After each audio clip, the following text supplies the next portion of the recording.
guys. Final set. Essentially sets the day. Let's go. Yep.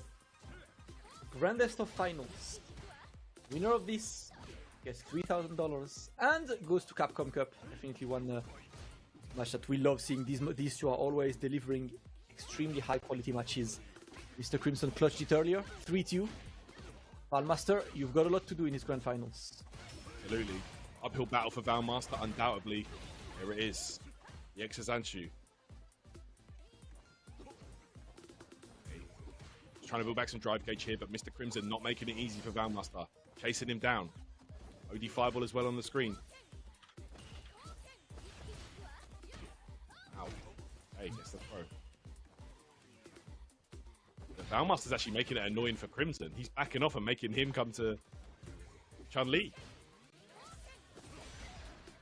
Oh, okay, I like that. That's the first time he uses this one, just stopping Valmaster from just doing Kikoken into walk behinds. Yeah, look, he knows now. Oh, what a jump! Very nice. Clean. Alright, Valmaster taking round number 1. Opens the grand finals, looking confident.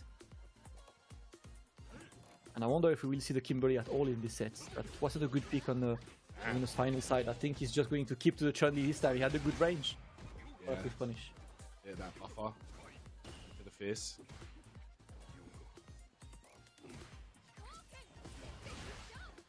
Oh. Wow, very clean. Yeah, don't float.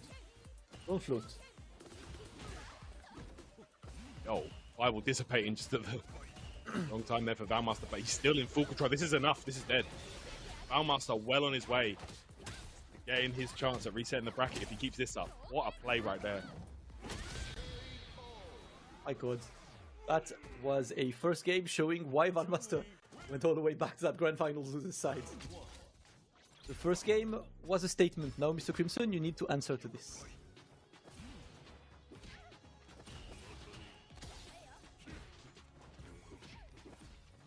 Man on chat say Crimson's about to pull out his secret Jamie. Jamie, yeah. He was inspired by Kane. Shout out to Leaning Rod. Yep. Much love to the chat, man. It's been a fun day. Yeah, it's been a good one. Definitely.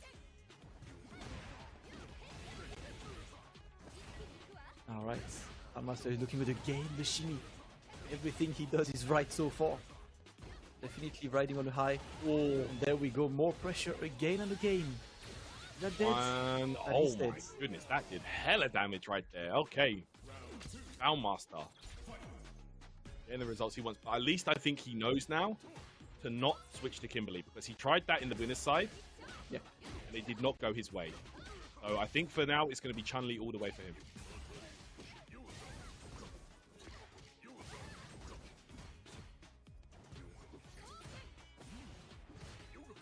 Oh my goodness. Ooh. Oh.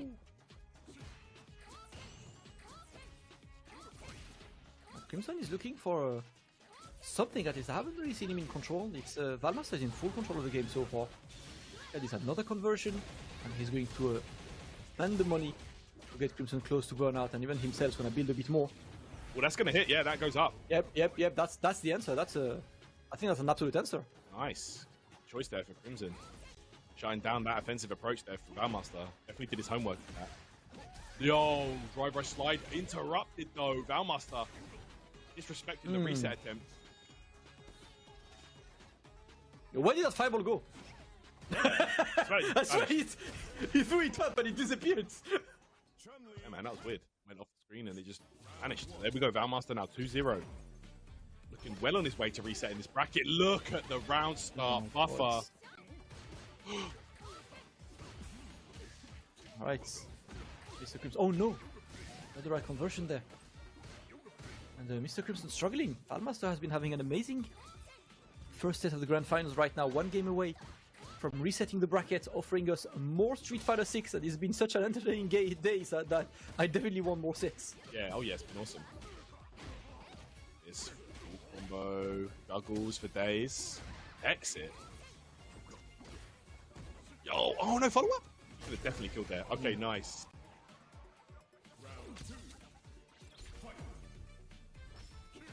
Valmaster is on what, 5 rounds straight? I don't think Crimson got a round yet. Oh my god, if he confirmed that, that would have been... No. Crimson, Valmaster did not reset yet. He's on reset point now, right? No, he's on reset point. Okay, yeah. the score is just 3 blah. He's on reset point, right? It's Julian, yeah, it's Julian. Yeah. Production fanboying over Valmaster. Understandable, you know. This is reset point now. Yeah. Thank you, production. There you go. All viable though. Production gave the L to Valmaster, but he's not gonna hold it for long. This time goes low. Oh, you see Crimson holding back there because he's expecting the stomps now. What a jump. That's going to be enough. Valmaster resets it 3-0. We got a real game. That was a speedrun. Did Crimson get around? He's on 4 wins in a row, 6 rounds in a row against Crimson. No, it's time for Shin Grand Finals. No Jamie. Boo. Alright, one of these two guys, one of these two is going to Capcom Cup, Valmaster or Mr. Crimson.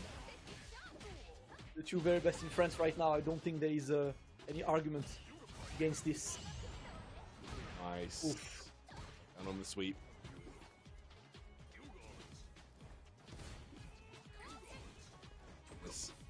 Yeah, when you can make it frustrating for Dalsim, like he's so comfortable throwing buttons and expecting everyone to go towards him, right?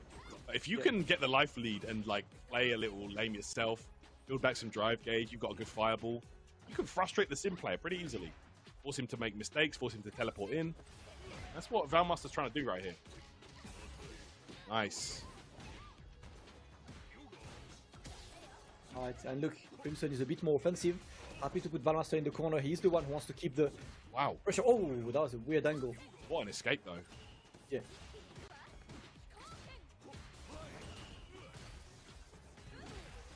There it is.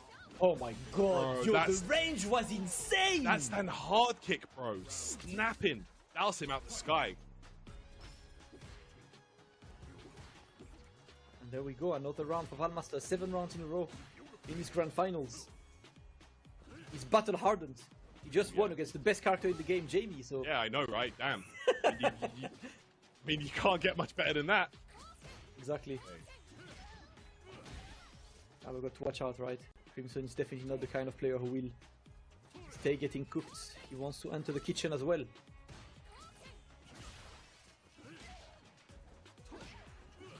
Nice. And now we're playing slow.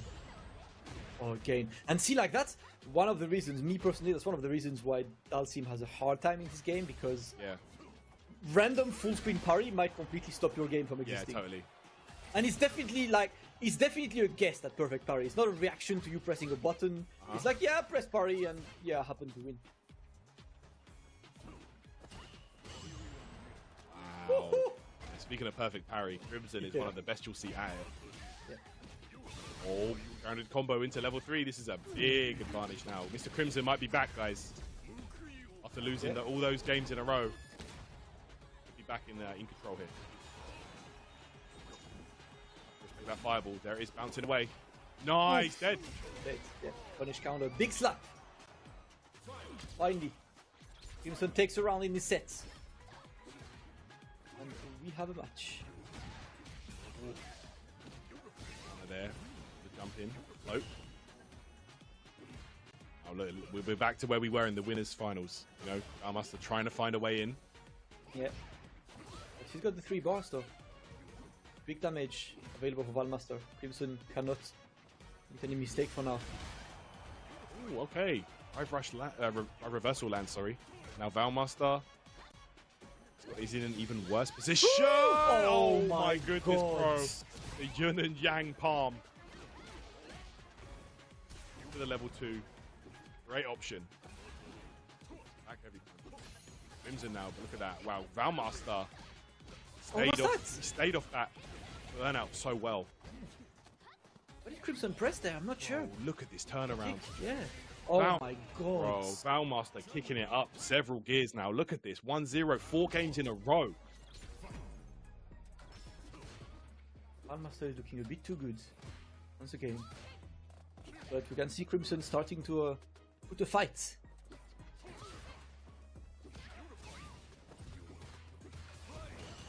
What do you got for us, Mr. Crimson?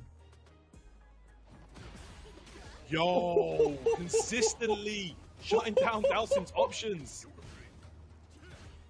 Bro, when you can make someone feel like one of their character's best options is actually a bad idea, that's when you're in control. That's when the mental game is completely in your favor. We're seeing that right now with Mr. Crimson and Valmaster. Look at this. Damn. Headbutt, close.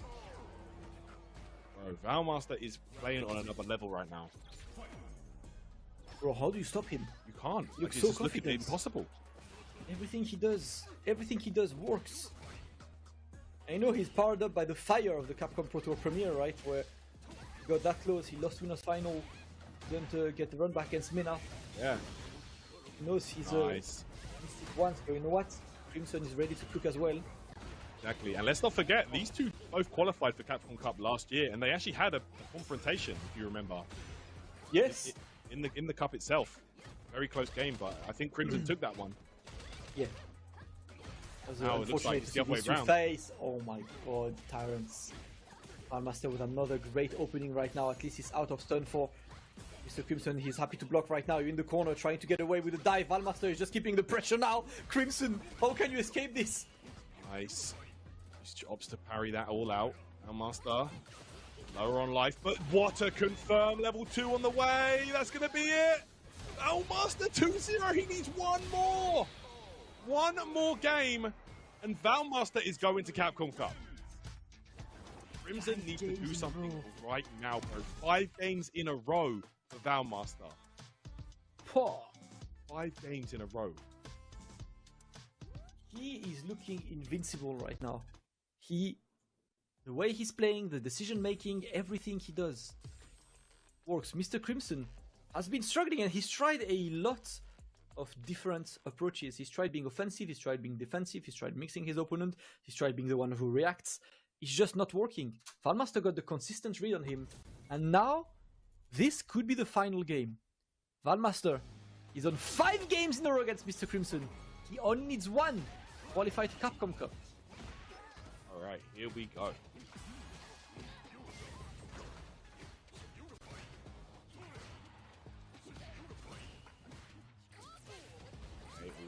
Okay, pushes away. Valmaster though gets the hit yet again.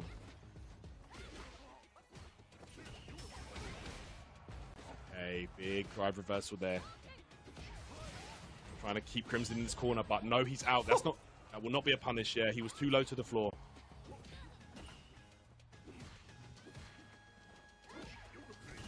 Nice. Look at that. Oh, what? The stomps beat out the button that Crimson tried in the air. Bro. Valmaster just knows everything he needs to do in this matchup. Who does Storms as an air-to-air? Oh, Like, who does that? my goodness. I think I've seen it used against, like, Kami dive kick as well. But, bro, use it against Sim when he's that far away. This guy's genius.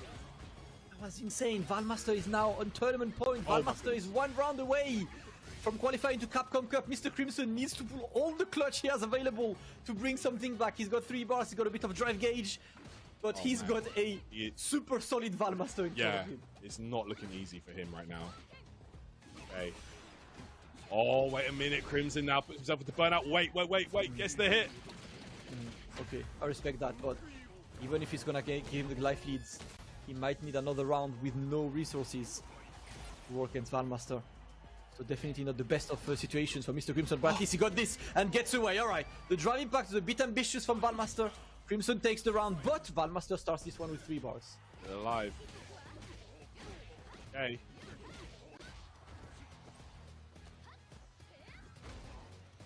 Yes. Go. Finish counter. He's not pressing the button. Oh, Look bro, at this. S No escape. Alright, Crimson gets an opening. Is it the moment for Crimson can build some momentum? Gets the throw as well. He's building the bars. Gonna get 2 bars very soon, but Valmaster happy to wait because he's got all the bars necessary to get a kill, and that's it. That's gonna do it. Mr. Crimson goes down to this one. It's gonna be Valmaster who confirms into the level 3. Welcome to another episode of the official CPT pre-show, no news show. I am Big Hollywood Rob TV, and I am joined with my co-host, my brother from another, the people's champ, Brian F. What's up with you, bro? I am feeling amazing because we are finally seeing Capcom Cup 10 come to fruition. We are deep into the season while we still have a few more CPT online premieres coming up to trickle in the last few qualifiers. We have the vast bulk of the players qualified from around the world, especially through the World Warrior program, because all the regional finals are wrapping up. You know, the whole season worth of competing, 5 qualifying events in these regions to earn points to be in that top 8 and those final top 8 players battling it out to be that final top 1 to qualify. And we have a lot of new faces joining us for Capcom Cup from all over the world. So I guess we're gonna go through them. We're gonna break down a little bit about who each player is, who you will be seeing compete for over $1 million in prizing at Capcom Cup. So where do we get started with this, Rob? Yeah, so we already, of course, on previous episodes, we've already talked about some of the players, but since then, some new players have qualified. Let's start out with Korea, man. Lashar with that Chun-Li, only 23, 24 years old, still a young buck out here and absolutely cooking up. And of course, he now joins NL and representing Korea for the first time. I love it. I love it when someone for the first time qualifies for Capcom Cup, because their opponents don't even know what to expect as much outside of Korea in itself. You can even watch footage, but it's something different going up against that person. So definitely interested to see what he does right there. Now, that's at least 2 Chun-Lis in Capcom Cup. No, 3. They're racking up right now. So there's Travis Styles, Valmaster, and Lashar. So Lashar rounds out Cianique too, I want to say. Chun-Lis. Oh, Cianique as well. Yeah, we'll get to him a little bit later. So it looks like 4 so far. So Chun-Li, strongest woman, she's back in business. I'm looking at Europe Northeast right now. Mirkin is back in the cup. Mirkin out of Poland. He played G previously in Street Fighter V. He's rocking the Luke these days, and he qualified out of the regional finals to Phenom. He got second. So Phenom, he's one of those dastardly fellows who won the CPT event but has no shame in trying to keep people out of the World Warrior Regional Finals. And all props to him. The World Warrior Regional Finals had a decent amount of money on the line. So Phenom secured that first place with a 3-2 finish in the final set against Mirkin and secured the cash prize. But second place goes Mirkin. He's in Capcom Cup again, trying to see if he can go a little bit further, make it out of the group stages. So shout out to Mirkin. It's good to see you back in the cup. Mirkin did his thing at Cup last year too, man, for his first time even being an international competition in general, let alone it being Capcom Cup on a stage that big under that pressure. So definitely excited to see him back. I expect him to be even stronger this time. Moving over to the biggest story, the big one. Yeah, Mena RD has been the biggest story. This is the most competitive CPT outside of Japan. Of course, talking about US East. Mena RD has officially, finally qualified for Capcom Cup after getting second at EVO, after getting, third, I want to say. He got 4th in CPT Singapore. In Singapore and second in France. Second again at CPT France. This wasn't a free path for Mena. He did not win every single qualifier. And he was in loser side in grand finals against Knuckle-Doo, who looked great. Not just Knuckles-Doo. No, he dropped in first round to Punk in losers, and then he had to go, this is the run, 3-0 over Idom, 3-1 over Punk in the run back, and then he had to go over Knuckle-Doo, 3-2 to reset, and then 3-2 last game, last round. Jeez. And he finally punched his ticket to Capcom Cup. So congratulations, Mena, for pulling that off.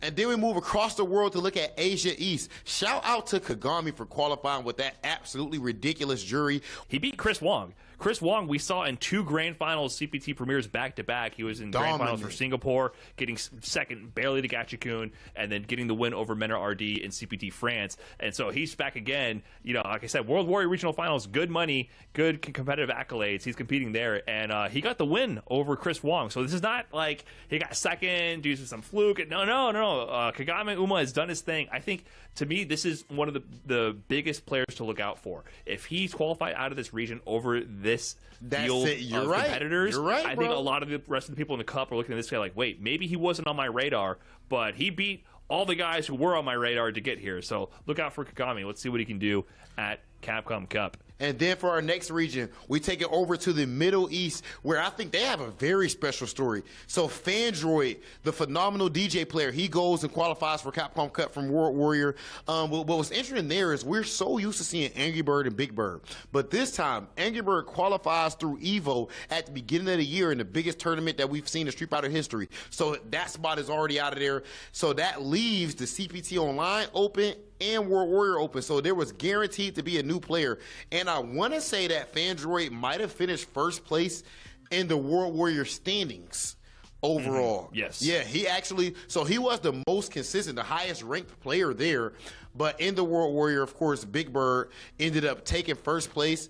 But he had already won CPT Online, so Fandroid goes ahead and qualifies. Moving on to Europe West, and this player, man, it's like he shows up when he needs to, right? Like, this is one of the most electrifying players in Street Fighter, and he's always one of the biggest monkey wrenches in any brackets. I'm talking about, of course, Takamura with his Ken qualifying out of Europe West. He qualified before out of Europe West also last year, and remember, in Capcom Cup last year, he went 5-0 in his group. He was the person who beat IDOM in groups and made IDOM qualify out of groups in losers. I think everyone is always scared of what Takamura is going to bring to the table. You know, he wasn't dominating every single event in this region, but when it's time to qualify, he shows up and gets the job done. Takamura is qualified once again out of Europe West. Takamura, man, one of the most creative players that we have in the scene. And then, of course, we move over to Central America West, where we had Destroy Gods with a guile taking it over Grand Todokai in Grand Finals. Destroy Gods qualified for Cup. And I want to say this has to be Destroy Gods' first time in Cup. I don't remember seeing him there before. Yes, it is. Destroy Gods out of Panama, rocking his guile, is going to make his way to Capcom Cup for the first time. So it'll be really interesting to see what he does once he gets there. Moving on to South America East, though, we have a familiar face in the international scene. Yes, Shaka 22 with his Dalsum is qualifying out of Argentina. And Shaka 22, I think, has been one of the most consistent players in Argentina, South America East for quite some time. We've seen his Dalsum do work time and time again. So he's finally actually won the big one, the one that really matters to qualify into Capcom Cup. So it's going to be interesting to see how he does once it comes time for Capcom Cup. And now we're going to go down to Asia South, where C. Anik actually qualifies with that Chun-Li. That Chun-Li is looking insane, man. To me, there's no way you could be a high-level Chun-Li player and not be godlike at the core fundamentals of fighting games. So much respect to C. Anik, and I'm excited to see him in Capcom Cup. And I'm just excited to see representation from Bangladesh, right? This is really, the World Warrior program is doing its thing and highlighting talent from around the world. So it's really awesome to see a Bangladesh representative going to Capcom Cup. Moving on to the next region, we have Germany's World Warrior, where GG Hannibal has qualified with this Ken. And I remember Hannibal doing a lot of work, actually, in Street Fighter V for quite some time in the earlier seasons. He had a lot of tournament success with his Ken. So it's always good to see, like, the players come back into form, especially in the drop of a new game. So Hannibal has established his dominance once again over the German region, and will be going on to Capcom Cup. All right, then in South America West, Nero the Boxer qualifies for Capcom Cup once again. Of course, we've seen him do the same thing with the Balrog back in Street Fighter V not long ago, and this time he has spun the block with DJ and 6. Congratulations, Nero, for finally making it in. Looking forward to seeing what you do on the big stage. And moving on now to Mexico, we have an interesting qualifier here. Solvian G has qualified again for Capcom Cup. He actually was in the previous Capcom Cup for Street Fighter V, but this time he is the lone modern representative in Capcom Cup qualified so far. He plays primarily modern Luke, and so we are going to have some kind of modern representation in Capcom Cup. And then, of course, we head down to Central America East. Beautiful story, man. Of course, this is crossover qualifying for Capcom Cup. He had such a hard time trying to get visas and whatnot to come over to compete with players like Mena RD and Kaba. So he wasn't able to get his break. So now he goes and qualifies for Capcom Cup, and Lord willing, he is actually going to be here in Los Angeles competing, and he deserves it just as much as anyone, man, if not even more than a lot of players. So shout out to Crossover, one of the most ridiculous players in the region. He did qualify in 2018. In fact, that was unfortunately the reality of what happened. He wasn't able to attend Capcom Cup 2018 after qualifying, so he's finally had another shot. So hopefully everything works out. We get to see him here in the USA competing and showing the world what he's actually capable of, because he is one of the strongest in the world, bar none. But moving on, South Africa. So South Africa, we actually do have another returning qualifier here. Ren with his Luke is making his way back to Capcom Cup. And this time he gets second to JaBM, because JaBM is just bodying everybody. He's just cooking it up. So he's giving Ren some good training practice right there. But he gets second to someone who's already qualified. JaBM qualified through the CPT online event. So now he's, in a more official sense, earned his ticket to Capcom Cup, so I'm sure he's going to feel a confidence boost in that. And now he gets to actually compete for $1 million. So, Ren, congratulations once again. It was nice meeting you at Capcom Cup last year. Welcome back, and let's see what you can do at Capcom Cup. Speaking of returning players who was super nice to meet and talk to and everything, we head over to Brazil, where the qualifier is, of course, Juninho Ross. I mean, we interviewed him earlier this year, Brian, and of course we chopped it up with him a lot at Capcom Cup. He actually joins Namikaze, representing Brazil for Capcom Cup. So now, of course, they have a Luke representative and DJ. We've seen how ridiculous Namikaze was. Juninho Ross, ridiculous back in Street Fighter 5, doing the same thing now, and I expect great things. I expect big things results-wise, actually, from both of these players at Capcom Cup. And the final region we have to cover here might be the most hype, and it kind of leads right into our CPT event that we have coming up. Spain, Portugal, World Warrior. They actually held their World Warrior regional finals offline, and the grand finals came down to Samuel with his jury versus Vega Patch's Chun-Li. Vega Patch has been like the signature player out of Spain for many years throughout Street Fighter V's lifespan. He actually qualified in the previous Capcom Cup. Samuel manages to fight off, the comeback from Vega Patch and seal the deal to punch his ticket into Capcom Cup. And the hype from the commentators and the crowd as he qualifies is just a beautiful thing. It's a sign of the passion, the excitement that's to come at Capcom Cup for all of these players. So I can't wait to see all these players from around the world, every corner of the world possible, coming into one roof for the offline action to compete for the largest prize that we've ever had for Street Fighter. It's going to be a beautiful thing. Bro, just talking about that Spain, Portugal, the hype to pop off from Samuel, that crowd, it got me hyped up, bro. And of course, we are about to see those players and France included as well compete right now. Only one player is about to qualify for Capcom Cup. Their dreams on the line and their shot at a $2 million prize pool. This is what it's all about, baby. We are getting into top 8 for CPT, France, Spain, and Portugal.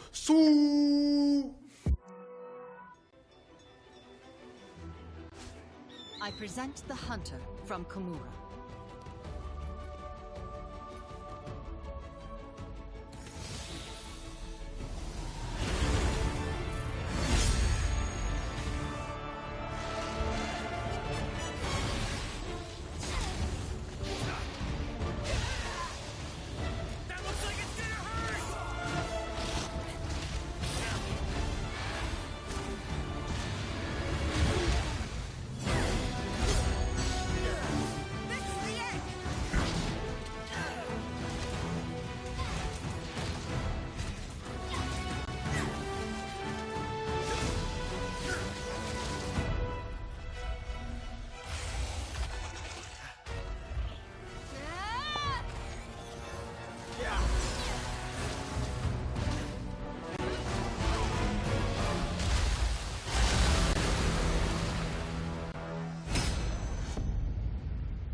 Objection!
He was obsessed, you see, with finding an appropriate vessel for this power. Fight with all your heart! We are supporting Capcom Cup 10 with a total prize pool of over $2 million. It's showtime, baby! Guano takes it over Idol! Alright, you ready? You don't want to miss it! Let him cook! Look at the damage! Look at that damage! Now's not the time for jokes. Your two-time Capcom Cup champion! It's Meta RD!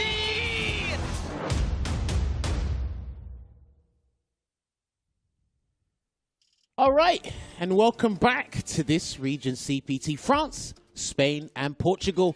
Top 16 day one is complete, and now we're here with the finals day for the top 8, and we're going to crown another qualifying champion to join us at the Capcom Cup 10 in early February next year. Myself, Jammers, back on the mic with Ultra David. It's been a pleasure, but now we got to qualify a new person, don't we? I'm looking forward to it. Yeah. Of course, this region is very strong. It's had players who have had big success across the world and at EVO and at all sorts of strong locations over the many years in Street Fighter. And for this one, I thought it was interesting yesterday, to nobody's surprise, France showed up big time. And yesterday, though, there were Spanish players, there were Portuguese players. Yep. Today, only one Spanish player remains. We have 7 from France. We have good character variety. Going to be interesting on that front.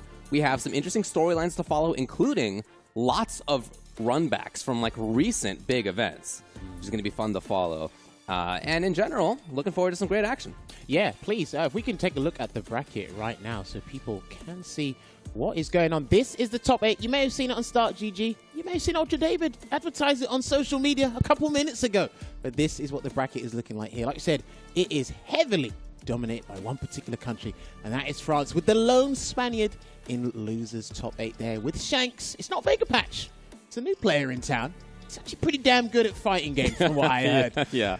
Let's see how Not far the first one he's played. Yeah, but you got Lionheart kills you, Kusanagi, Monsieur Crimson, Shanks, Link Excello, RNK Fast, and Akane. I actually can't wait to see all these matches unfold. We are in, shoutouts to Ringe, the Promised Land.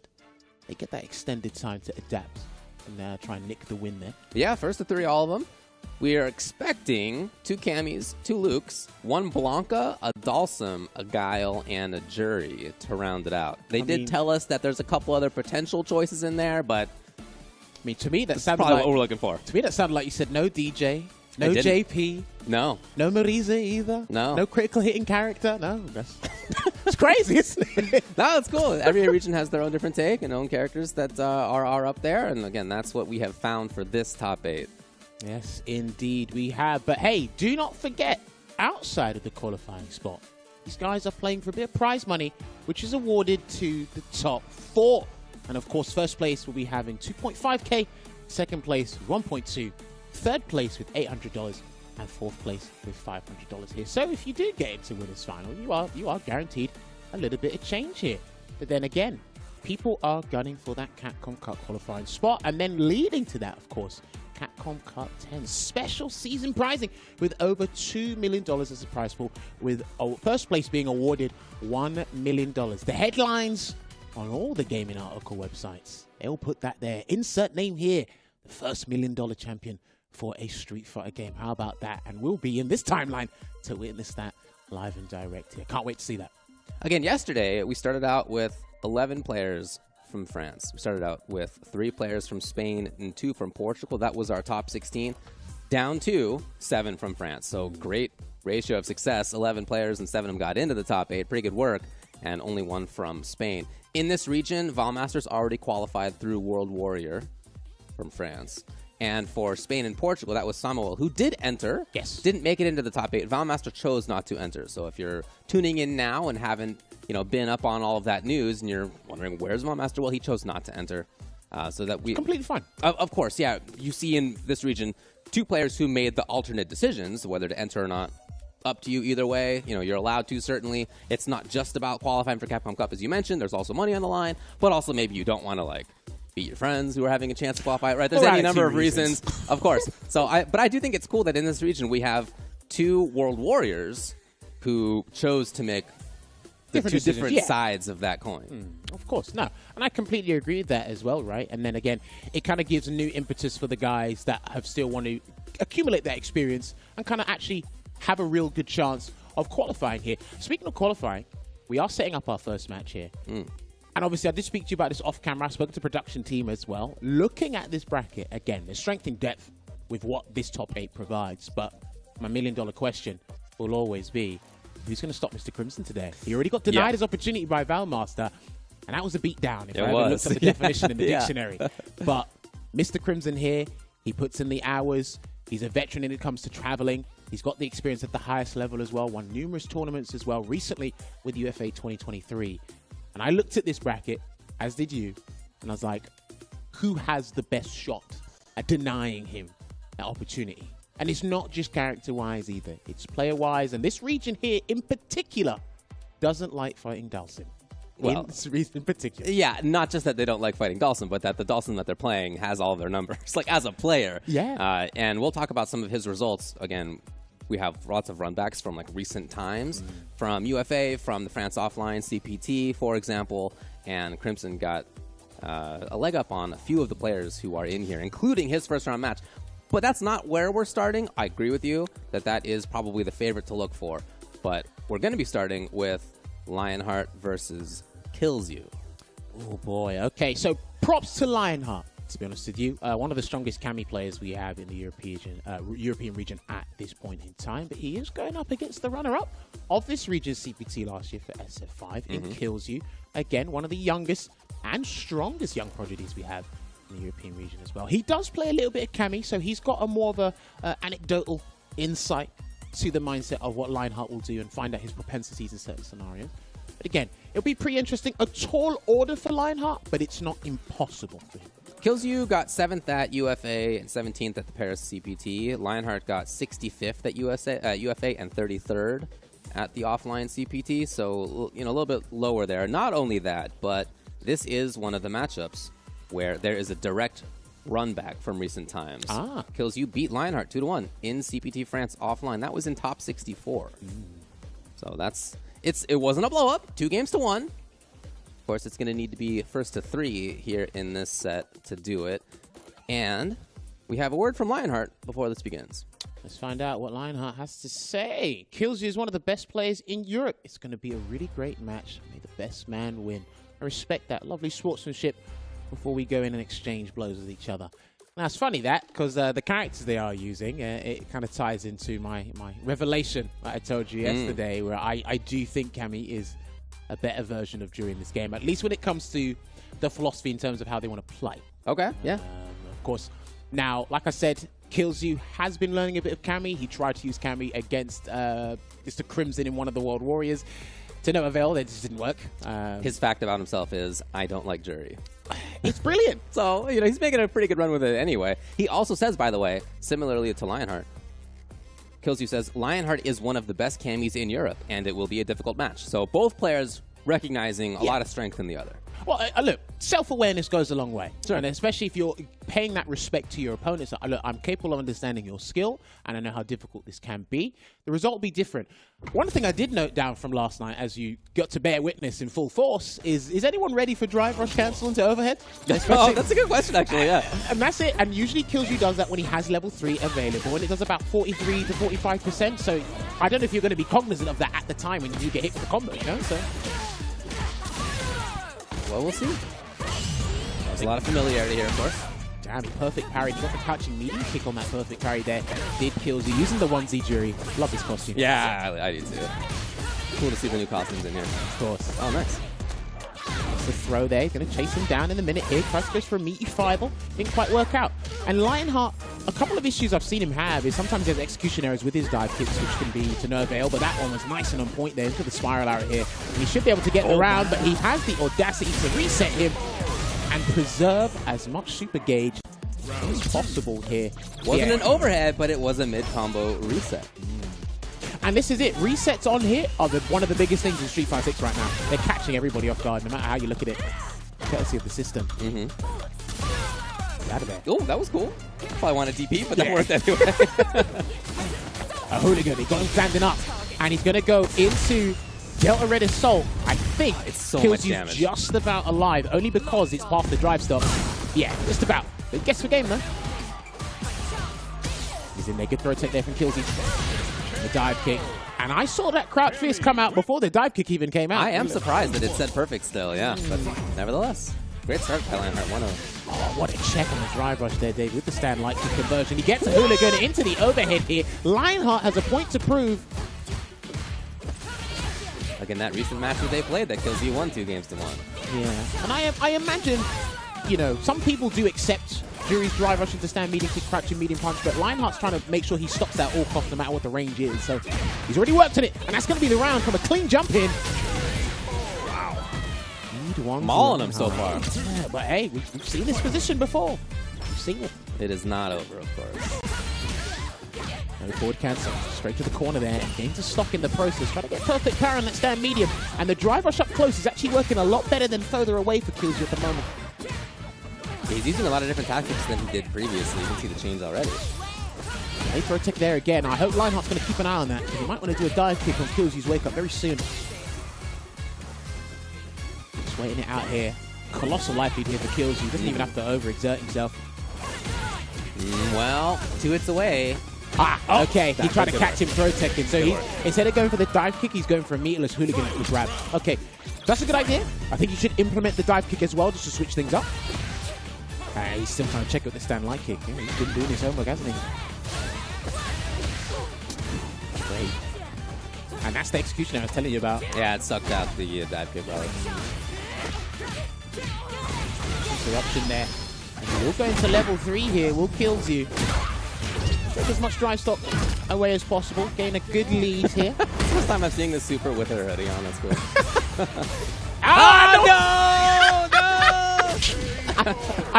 It's going to continue. It's too good. It's going to continue. Literally, as I got back to my hotel, I said, I don't think anyone's going to be ready for this. Oh, no. I'm really hoping that oh no, unfortunately I'm hoping that it gets opened up enough that you can sneak in a low instead at some point. That's when you know you really got them. Give it a couple months. It'll happen. I think, yeah. I can definitely see that happening down the line. For now, let's continue to get hit by the overhead. Nice punish counter throw to 20%. And this is what we're talking about here. He's aware, and he goes to gyro drive smasher here. He can go for the burnout as well. That's the intention, or just get the kill. And this is what was interesting, because Killsy has to make a choice. Do I block and be put into burnout, or do I take the hit? And he decided to take the hit, and he lost. People will be very aware of their health gauge in those scenarios. And Hooligan. Very Hooligan heavy. But this is what I was saying to Ringe. Oh, that was tricky. Oh, nice air to air there. This is what I was saying to Ringe before. If you treat Hooligan like Akuma's Demon Fist, it's got pretty much very similar options. It's cool to see it get opened up a little bit more. Trade still leaves Killsy in the corner. Yeah. Oh, the shield was there. How fortuitous there. The fireball saved him from losing the round there. And he gets the cancel. Level 2. I don't think that... No, it will. I think Charge on the enough, DP. right? Of course. Went into debt there with the EX cannon spike to get the round. My word. Lionheart. So it's 2-1. It's not enough again. We need a first to 3 here. But this is the result that Killsy had when he beat... There's the dive kick. Yes, you're right. As you said, this is what the result was in CPT Offline Paris. And see the crouching fierce. A nice delayed dive kick from Lionheart will beat that next time, because Killsy hasn't really been doing a DP anti-air. Okay. Might have been a attempt. Nice. Good punish there on the standing fist. And this is what I was talking about. When he introduces that, it'll be a little bit different here. And like we said, Killsy has this guy in high regard with his Kami ability. Good block. There it is. And this is what happens. Immediately takes his turn and goes to match point. Yeah, this is what happens. People need to start standing up doing drive rush cancel combos. Killsy can't keep resorting to that option too often. Get a bit too stale at this point.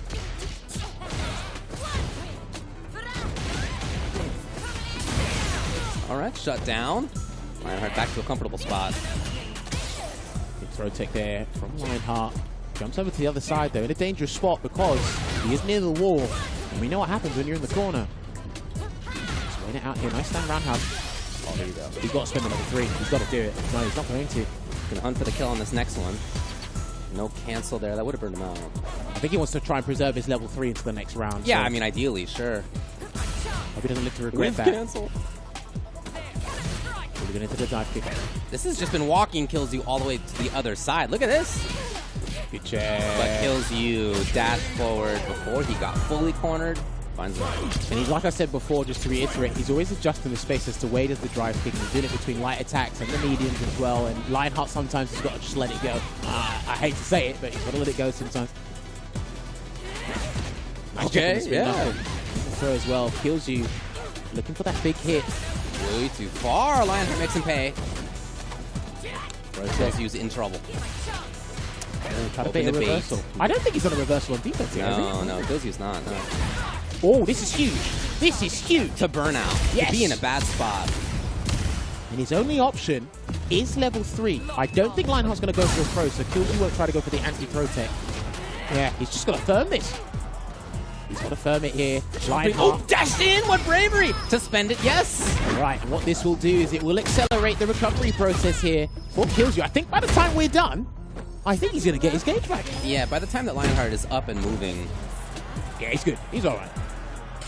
Very close. Oh, jeez. To whip anything now is so scary. He might look for a dive kick. I think he's looking for a dive kick. Oh, there it was! And he put him out! Yo! And there you have it. Lionheart taking that 3-1 over Killsy for our opening match here in the top 8.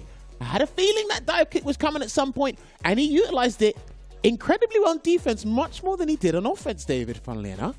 Very interesting play. Again, that is the opposite result of what happened when they last played in a big tournament. You can see Lionheart has maybe done some homework. Oh, 100%. I definitely feel he would have taken that into consideration. Sure. It's like, okay, 2-1 happened last time. If it was on the stream, would have found the footage. If not, he definitely would have accumulated enough jury experience. We've got plenty of juries in the European region, especially with the likes of Killsy there as well. He would have looked at, like I said, the propensities, the tendencies that Killsy likes to do on defense. I sense a little bit hesitancy sometimes from Killsy. That's completely fine because, again, like I said, I do think what Cammy does is exponentially better than what Jury does, following the same philosophy. But yeah, he was never afraid to burn himself out, expend all resources to get the kill. I think he used all the supers there as well. And then again, I don't think, Burnout, wow. I don't think Killsy did one reversal on defense. No, I think you're right, yeah. It didn't come up. He didn't challenge in some situations when he had chance for offense, as you mentioned. And in concert, it just wasn't enough for him. So down the loser side for him. Lionheart in winners finals. Ooh, okay. We now go to the other side of winners here at the start of top 8. We're going to have Kusanagi and Mr. Crimson coming up next. As we mentioned before, Crimson we think is the favorite. But, man, Kusanagi has had some strong results himself. So, Crimson, first place at UFA, 13th at the Paris Offline CPT. He got second in their World Warrior finals. He was in second overall in points. For Kusanagi, 5th at UFA, a great result as well. 13th at the Paris Offline. However, in UFA, top 16, Mr. Crimson beat Kusanagi. That said, it was 3-2. Yes. It was a close match, and it really could have gone either way. So although Crimson comes into this as the favorite, I do feel like this is a chance for Kusanagi to do what Lionheart just did.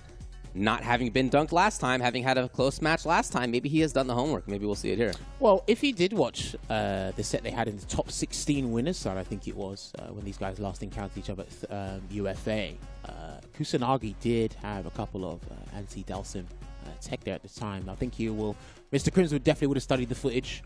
I definitely know because when he faced Mena at Paris CPT offline, Crimson as well, he got decimated there, and he definitely looked up on how to study that and mitigate the scenario there. I'll also tell you another fun fact as well. Right after we hear word from Kusanagi, I believe he does have something to say, so let's go check it out.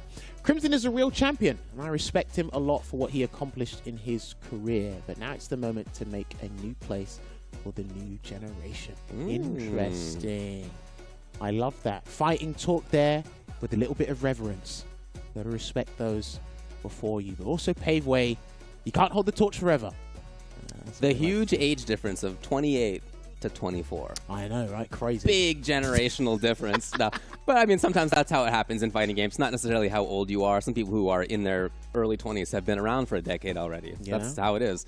So Kusanagi, I get that. I think that is an admirable way to approach this. Yes, indeed. So, for those of you who don't know, Mr. Crimson is, again, very studious, very industrious person. Had a little look at what he was doing earlier this morning. Oh, yeah. So he was practicing with Soundboy, formidable Luke player from the UK. Shax, another Luke player from the UK. And another French Luke player named Polga. Okay. So he got 3 different styles. Okay, yeah. Running the game plan. Okay. So now when I looked at Kusanagi, I just saw him playing Ken. That's all it was. Interesting. I don't think he'll pick Ken here. There you go. You're We'll right. stick with the Luke, but Mr. Crimson was trying to make sure that game plan is locked in, is solidified, and he can work with it here. But when I noticed when Mr. Crimson was practicing, all the Luke players weren't doing what Kusanagi was doing. He has a crouch medium punch drive watch with punish against the limbs into a sweep or something like that. You ought to keep an eye out for Kusanagi's round starts as well. He was pretty aggressive with the round starts the last time these guys played at UFA as well. So we'll see how things work out here. A little slower at the start, but here's finally drive rush into approach. Got him in the sand. Oh, man, wow, dude. what a jump. The jump pierce from up high always cracks me up. Dude, I'm telling you. That's He's probably got knives for arms up there, I'll tell you. Rush into the drive reversal there. Good way to mitigate the pressure. Nice trade there. Works in Mr. Crimson's favor. There we go. Now, this matchup was actually pretty annoying for Luke in SF5, to be honest with you. Only the approach part, though, but once Luke got in, it was a different story. Oh, not going to be good. No. Yeah, don't worry. Your own reactions kill you in that situation. I say, once you're already committed to the button. I mean, you could super something impossible, but, you know. Stuff. People can train themselves to do that, though. Again, the brain power allocated to that part of the game is Right. Very difficult. There we go. Already having the answers on defense. He built level 3 on that up blast. The meter building in this game is pretty insane. I will give it to you. But Merciless Yoga's going to do its work. He can set up Yoga Archer if he wants to. He's going to go for the meaty roundhouse instead. Looking for the burnout here against Kusanagi. Oh, charging up. Oh, wow. All right. Great awareness by Crimson. And a pretty strong game 1. Yes, already stamping his mark and letting you know he's come here to qualify. And there's the roundhouse start. You see it there. He tried a drive rush start there, and it didn't quite work out. The roundhouse already beat him. So they're already having a mind game round start like it's an anime fighter. There you go. Already on the back foot here. Looking highly detrimental here for Kusanagi at the moment. And Crimson's doing a great job of not being too busy. As a sim player, that's huge. What a confirm as he dashes in. Yes, and that was his only option. He did not want to deal with that or hold parry to deal with that either. He gets a throw in there. Kusanagi's going to have to go on the aggressive and probably start stealing some frames. Oh, here it is. Yeah, spend it. All right. Get the charge. No, that's unfortunate for him. Crimson, as a result, gets stage again. Only needs a couple of hits. And I like the way he's using Yoga Float from as well, just in case Sandblaster comes out to do a little bit of chip damage there. But the back medium punch anti-air, and we start moving closer and closer to the losers bracket here for Kusanagi, unless he makes some major adjustments at this point, David. Crimson does such a great job of keeping his eye on anti-air, even as he is actively controlling the ground. Those two things, as a sim player, not overcommitting on one, not overcommitting on the other, really difficult to do. Well, here's the thing. He plays off anticipation, but capitalizes off frustration. He's been doing that for longer than I've been alive. So... Old man Crimson, 28 years old. That's the whiff punish I was talking about there against the limb with the crouch and medium punch. A bit expensive, but he got something going there. Kusanagi, we're back to the neutral now. Lovely back throw there from Crimson. And if you make the wrong mistake, he is converting into Yoga Sunburst. I don't think he can jump here, Kusanagi, either, but he might be looking for it. He'd love to, but you can tell Crimson's keeping his eye on that still. Yeah, every time he's walking back and forth without doing something, he's looking for that. Floats again, just in case of the Sandblaster, or maybe an arbitrary drive rush in. There's the jump. Drive gauge in trouble for Kusanagi. Crimson going in, maybe to try to seal it. He's got level 3 here. There it is. He might have to do a Hail Mary level 3. He literally might have to do a Hail He's Mary pumping level it. He was. There it is. Charge up. And now, Drive Impact becomes a very good tool for Mr. Crimson. If he wants to throw it out there, he can. He's not taking it. And Oh, that's not good. no. Oh, it was enough? You know what? Wow. My mistake. 10+% Yeah. on chip. There They it do is. like level 3s do like 1,000 chips. Uh-huh. So I keep forgetting he can do that, yeah. That was sick. Oh, and he's already in there with the drive rush approach. Yeah, he's not happy about the last 2 games here. So Kusanagi trying to come back. And they throw tech. Make it count, yes. Now Let's take that from Crimson. Well, he might do the drill kick on defense next time. Let's see. Oh, wow. Just patience. Oh, man, you really want to challenge him up there. It just doesn't feel right that he can do that from the sky. Nevertheless, Crimson approaching, maintaining. Shimmy there didn't quite work out. That is blocked, but that's a 9-frame move, I think. That stab medium punch. I have to double check that. So did not punish the drive reversal on block. Hey. He's in there. Can he build the level 2 inside? He will, but he's not close enough to get the conversion here. But this will be just fine. And it gets him, I believe, his first round on the board. It's a good solution. Yes. Ah. Do you know what? He makes up the round start. Yeah. EX tackle, drive rush in. He'll slow it down, try to whip punish later. Here comes the level 2. And it will hit. Again, that's why I did say pay attention to the round start from Kusanagi, but he's paid attention to how all those round starts go, Mr. Crimson. This gray man hoping to chase down Dawson. No. Well, he's malnourished in the corner here, not looking too good. The stun's going to come very shortly from the back medium punch, probably. No. Raw DI should do the trick, and that will put Mr. Crimson at match point here. He's looking to dominate this one, David. As we mentioned, the favorite coming in. Oh, drive rush suppressor. He's trying everything. He's throwing everything. He really feels that way. Crimson has been ready. And that's it, man. Have to be mentally aware at all 99 seconds of the match. Like you said with Dawson, it's not an easy thing to do. There's a lot of options as Dawson, and keeping your eye on not overcommitting on any of them, not easy. Great jump timing. You know, you were spending? I think you should spend. And he didn't spend the level 3. Just hoping to get corner control. Right. Not for long. Oh, a chance maybe? Yes. Yeah. Here it is! He got him! And that will be just the regular version of the Pale Rider here. His only option is level 2 on Wake Up, unless Kusanagi tries to go for a throw. But I doubt that. We're going to play it safe with the chip scenario. We will. And Sandblaster was the most strategical and safest thing to do there. Because if you stick out a limb, projectiles actually annoy the limbs pretty damn well. And then again, you jump slow. You just got to do death by 1,000 cuts or a painful and slow there. Again, it was 3-2 when they played in UFA Top 16. Kusanagi trying to get at least back to that. He needs to take another game here. Ah, okay. Ooh, I really like that awareness. Are you back in the corner? Yeah. Is it? And the thing is, Kusanagi hasn't done much to adjust the game plan from what I saw at UFA. He's just being a little bit more stubborn. And again, just slowing things down in certain areas as well. But he's following the same philosophy they did when they encountered a couple of weeks ago. Oh, yeah. Burn himself out here, Kusanagi. Not looking too good. Oh, man. You take the hit, yes, and trade. No. That does not work. It's done. All right. So match point yet again here for Mr. Crimson. It was good knowledge by Kusanagi to get out of the corner trap from Sim, but still stuck in a bad spot. You'd be surprised what people actually have to do to get out of some of Dalsim's corner pressure. You got to take the hit and trade. Yeah, that's what I was talking about at the start. But he tried to get the suppressor here, gets thrown for his troubles there, unfortunately. Still trying to run away here. Perilous scenario here for Kusanagi. And I'm telling you, his corner game after throws is kind of good, Dalsim. Oh, this is not looking too good here for Kusanagi because Mr. Crimson can set up shop while he replenishes that drive gauge. And it's all to play for here for Kusanagi. A chance. Yes, drive. Oh, yeah. Ooh. Can he burn him out? He has to burn him out. He's trying to. Oh, dude, should try to burn him out. Not yet. He's not there. Here's the burn. Got him right away. Kusanagi has it. Yeah, surely he's got to spend it. He's got to do level 2 as well. He has to do level 2. Yes, and the Eraser will take us to a final round in this game for David. Wow, what a recovery. It really seemed like he was on the ropes, but Kusanagi is still alive. Hey, man. Stun makes the difference. Burnout makes the difference. Of course, yeah. Makes the difference. And I think he's going to be a little bit more belligerent with the jumps. Let's find out. Yeah, well, there you go. There you go, Mr. Crimson. Starting to take a little bit more now, trying to backdash.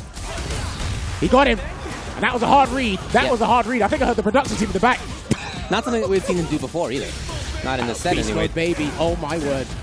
If Crimson's not going to wake up with level 2, I think he's lost this round. Great wake up. But Kusanagi takes it. What a round that was for him after, man, an amazing recovery of a round right before. So 2-2. And this is the interesting thing. No matter what set it is, Dalsim's game plan stays the same from start to finish. But what you do is every defensive decision you make gets much more scary and much more heavyweight. So let's see if Mr. Crimson is going to be a little bit more elusive this round. Is he going to start being fixated on the air again, David? There were some good jumps from Kusanagi at the start of this. He didn't get damage out of it, but if you get a mix-up, that's great. Nothing. I thought he could have swept that, actually. Here it is. He's in there. Throw. Rush in again to close the gap there, and he tried to get a throw tech. Good drive reversal there from Crimson. He's going to have to actually abuse that a bit more. And another jump there. Big damage coming through. And he will spend the level 1. Interesting. I didn't think he'd use that there. Throw. Crimson, what's the choice? Defensively, he's burnt out. And he'd love to burn. Yeah, there it is. He can sandblast it. Yeah, he can just sandblast and chill. Nice anti-air. He's under there. Crimson trying to run it. Oh no! That was supposed to be a fireball. That was actually supposed to be a fireball. I'm sure you're right. I still think he can resort to level 1. He's not going to do it. No. It's too close. And he's... Oh, what a turnaround. I can't believe the comeback we just saw to again be at match point. The 3rd match point. My guy caught life in that scenario. That was all Kusanagi's to win that round and put in pole position. But this is another match point, as David said. Kusanagi's going to slow down before he really turns up the gears. Here on the Parisian stage. Real life Paris in the background. And the music is actually very fitting for this scenario right now. It's just what it looks like there. Drive rush cancel. He's not going to spend the level 3 yet. Next interaction, he will do so. Next thing hit, he will convert. Oh, not quite. And that's it. That's going to be the game. Wow. That's it. And he actually does something that a lot of people fall for against Dalsim. He will do certain spacing tracks with Yoga Flame, and then he'll just buffer Crouch Fierce into the drive rush cancel. And people try to dash, they try to take their turn back, and I see it each and every time. F-Champ, Garnet, Crimson, you name it, they do it. And what an exhilarating set there. 3-2 to Mr. Crimson. That was much more tense than I watched them at UFA, I've got to say. Well, it's the same result in terms of games, 3-2, but geez, you really got to think back to that moment where Kusanagi got a Dragon Punch and almost surely just wanted the Fireball. That was a huge turnaround in this match right here. It seemed like he had so much momentum. Great start, right, Crimson? As we're taking a look back at the replay here, he was fully in control throughout the first couple games. I don't recall Kusanagi getting around in those first couple of games. But then that's the interesting part, right? Because again, I don't think he really deviated away from plan A, right? Okay, I jumped a couple of times. They got anti-air. My round start tactics that I'm known for doing in this matchup didn't quite work out. But as the set progressed and we elongated the duration of it, things started to work. He felt, okay, I found the timing now. And what I like about Mr. Crimson's gameplay is he always tries to think on a very similar wavelength to you. Think about the 2 times that Kusanagi tried to throw me tech. He's like, okay, the 3rd time, you're going to think I'm gonna try and tech again, but no, I jump with you. And that can be very frustrating when fighting Mr. Crimson as a player. Oh, and there you go, they slowed it down. No, it was just a fireball. Because you know, all he had to do there was a jab, sandblaster, and then level 1. And that would have done it. Yeah. But again, because of the overlap you sometimes have with the DP and the fireball, damn, sometimes the game just says no. That is tough. Tough result right there for Kusanagi. He's going to have to do it from loser side if it's going to happen at all. So my partial prediction actually might come to fruition here, but we'll talk about that when we cross that bridge there. But yes, the winner's final will indeed be Lionheart going up against Mr. Crimson, potential Cammy going up against Dalsim there. Cannot wait to see that one and what Lionheart has in the locker in store for Mr. Crimson there. But I've got to say, great start to today's Tope. For sure. 3-2, 3-1. Hard to get much better than that. Indeed, of course. So, hopefully you guys have been enjoying the action here as well. But hey, I know when you're watching this action, it drains a lot of energy. When you need energy, you're hungry. And what you guys need to do here as well is we need to thank one of our partners, Chipotle. It is here. I see you with my favorite pronunciation. He's looking at me in the corner of my eyes. Kana Asada. There you go. That's right. I might butcher it again. I don't like it. David put me under pressure here. But yes, this is what you have for limited time only. You can download the app right now, and then you can get the Kana Asada back on the grill for a limited amount of time. Appreciate Chipotle for partnering with Capcom the first year of Street Fighter 6 for this lovely collaboration here. You know what? Better than yesterday. Thank you. You've been working on it. A good night's sleep does a lot, you know? Sure. Was I teeing up myself to do the CTA and then realized, actually, I want to hear what you're going to pronounce it as, and then left a very intentionally awkward pause so that you would fill it? Yes. Was it all strategically done? Yes. But you know what? You nailed it. I'm proud of you. Thank you. comparatively anyway. All right, we're going to take a short break. We'll be back with more of the CPT after this. Chipotle's carne asada is back. It's our most tender cuts of steak, grilled and seasoned with cumin, oregano, and coriander. Finished with fresh lime and hand-chopped cilantro. Carne asada. This is our best steak ever.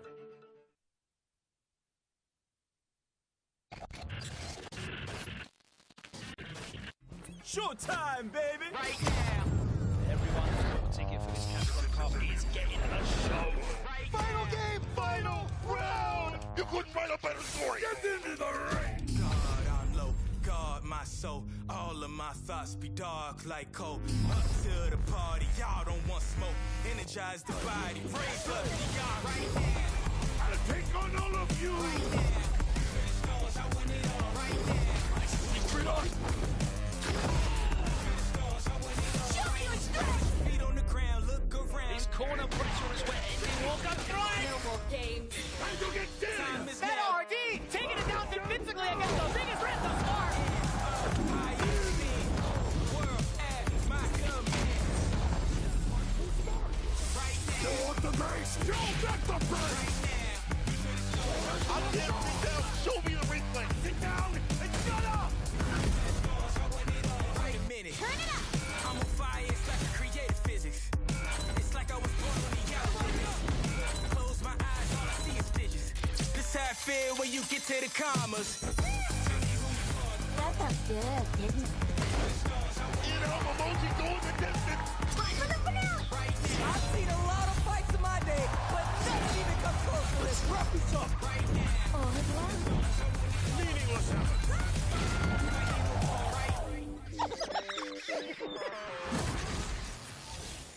It's all set.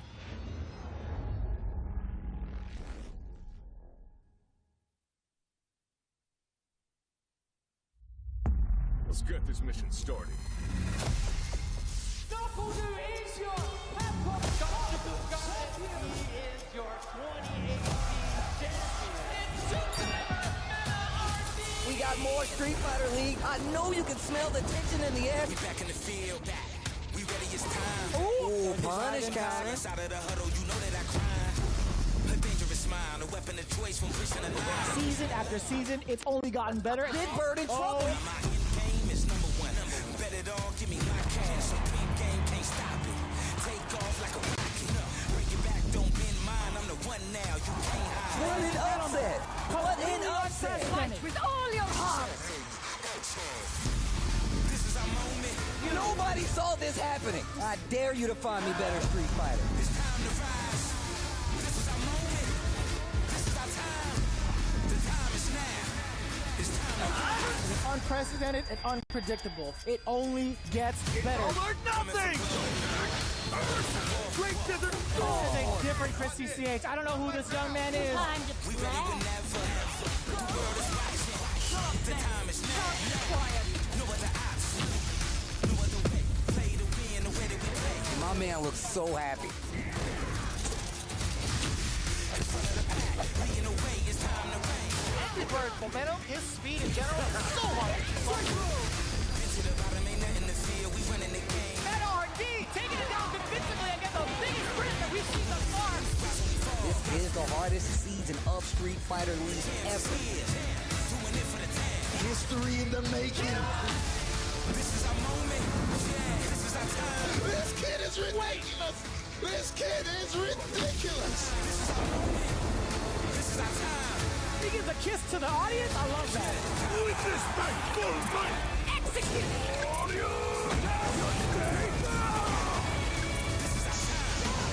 You are your Street Fighter League US champions!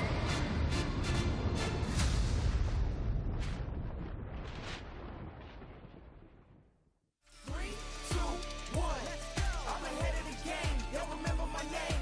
Non-stop. You ready or not? When it's all said and done, I'ma be on the top. 3, 2, 1. Let's go. I belong in the #1 spot. I always see nothing, I just barely scratch the surface. Roll me in the rain, let me do my thing. That they hit me down, fight through the pain when I'm in the zone. I ain't never say much, but you see me up top. You see my numbers healthy, the pressure don't stop. Until I'm in the top, see the bottom seeds watch. They almost see me flop, but I'm stepping on them, watch, let them watch. Born ready to fight. This is my We have a very special treat here. Not only are we talking to the players, we also have to make sure we talk to the people who actually make this stuff fly behind the scenes. Men's like Abu, you are a world warrior for France. Yeah. You do so much behind the scenes, bro, with reversal. You know, of course, obviously, yeah, UFA, that's I would say like the biggest, that tournament is so crazy, yeah.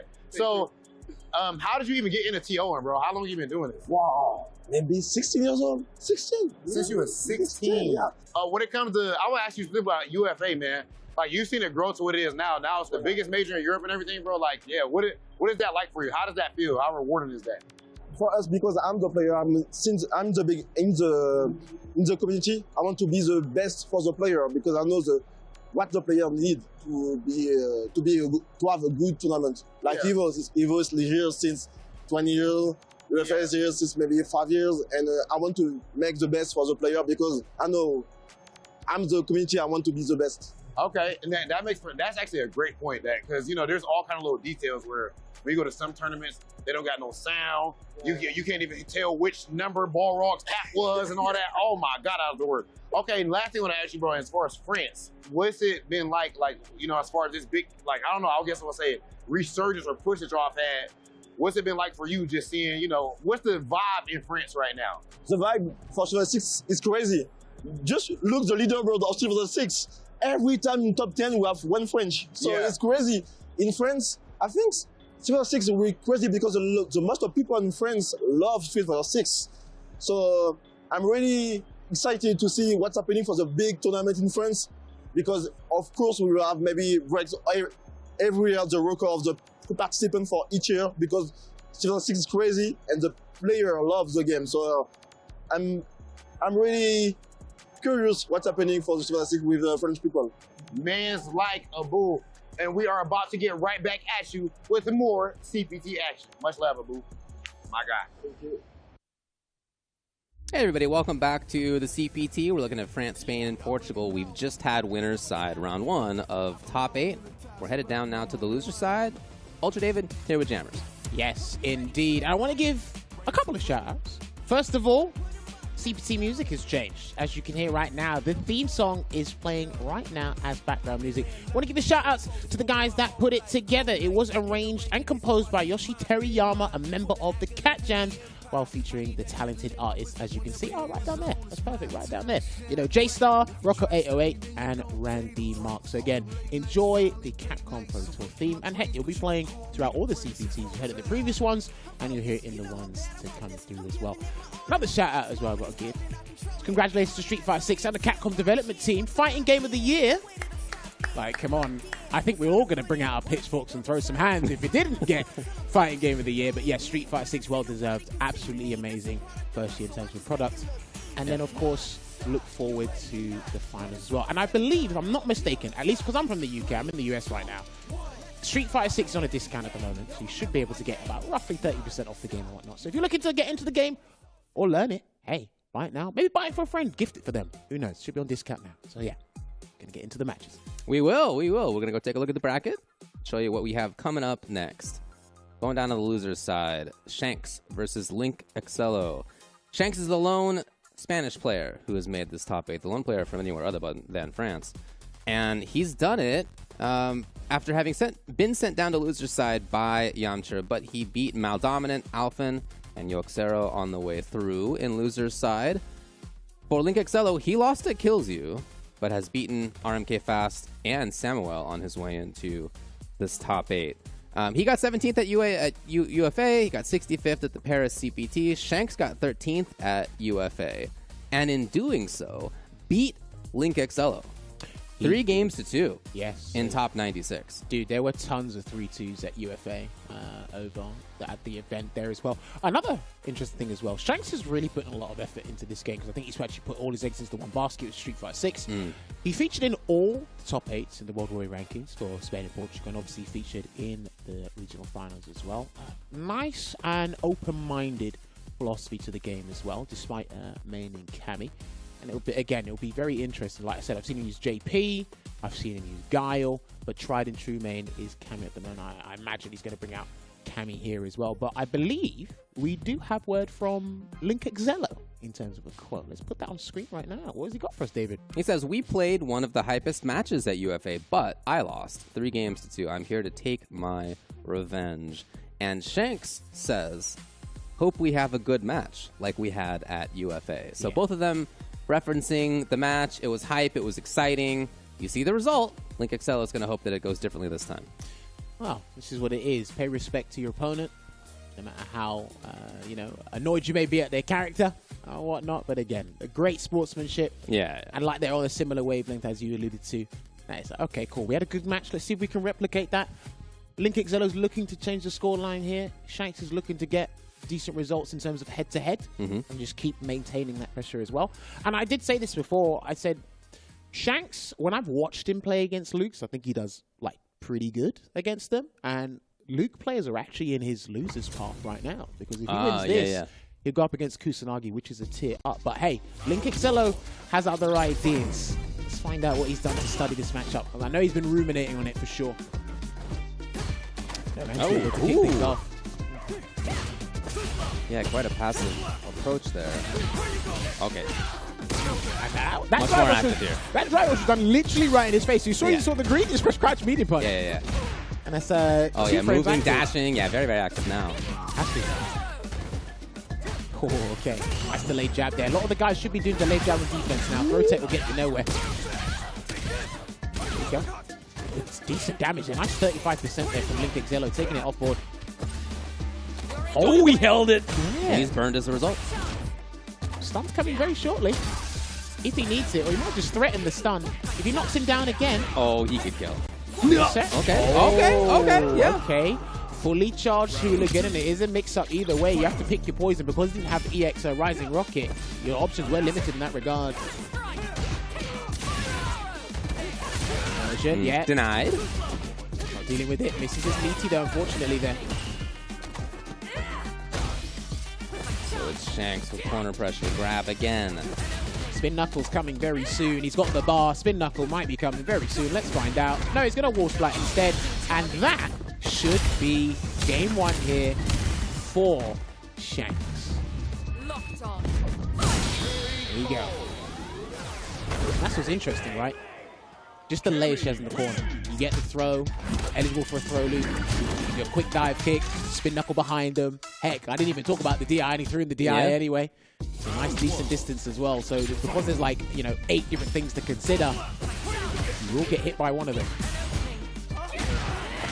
All right, get the quick spin knuckle in there. And a denied again with the reversal into the meaty. Good blocks there from Shanks. Just back it away here as well.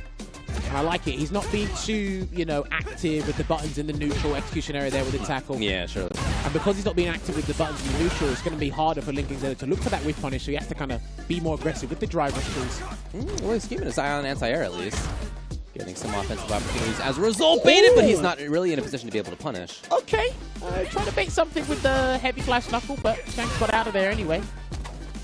Got away unpunished. Yeah. Yeah, his mix-ups have been super effective. Near burnout though.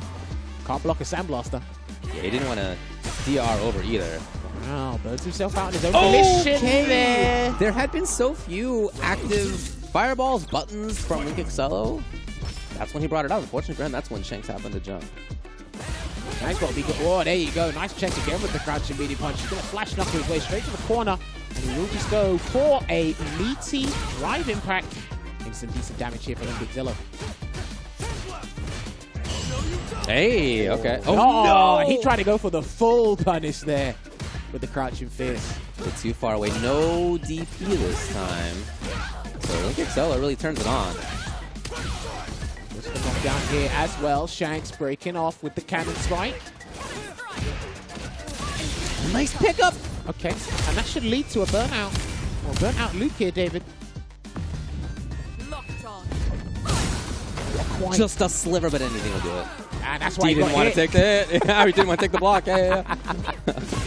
Oh, nice cross cut there with the DP here. Oh, he can't jump again. Shanks cannot jump again. Out there, and he did. And LinkXLO jumped away this time from the dive kick. He can nick this round here. Ah, interesting. Maybe having set up chip as well. We're actually not going to know if that was a chip or a hit. Yeah, We're not going to know. So I don't think EX Cannon Strike does that much chip damage. I wouldn't have said that that alone was enough. Yeah. But my expectation is that he was going to try to set that up into chip. All right, so 2-0 here to Shanks at the moment. Like I said, I think just from past experiences watching him in the matchup, I think he does formidably well. Oh, he's clearly doing well. Again, it was 3-2 when they played before. And 3-2s were definitely the tail of the tape in our SFL EU matches. Thus far, because again, we'd have one guy in the anchor match go 2-0 up, and then like you just squander it 3-2, and then lose 20 points for his team here. But he's going back into it. Just needed a moment to recollect his thoughts. Maybe try and remember what the game plan was. I hope he's not deviating from it too hard. We started out this round a little bit more active. Backed off after that. Here's Shanks. Okay. Not a huge conversion. Hey. And you know what? He does spin knuckle at not the time other people do, because he knows he can get the corner back with the target combo side switch anyway. So it just shows there's never a bad time to do it. All right. Match point very quickly from Shanks. Dude, he had 24 hours to figure out how he wanted to go about doing this matchup against LinkXLO. He studied. Big damage coming through here for Shanks.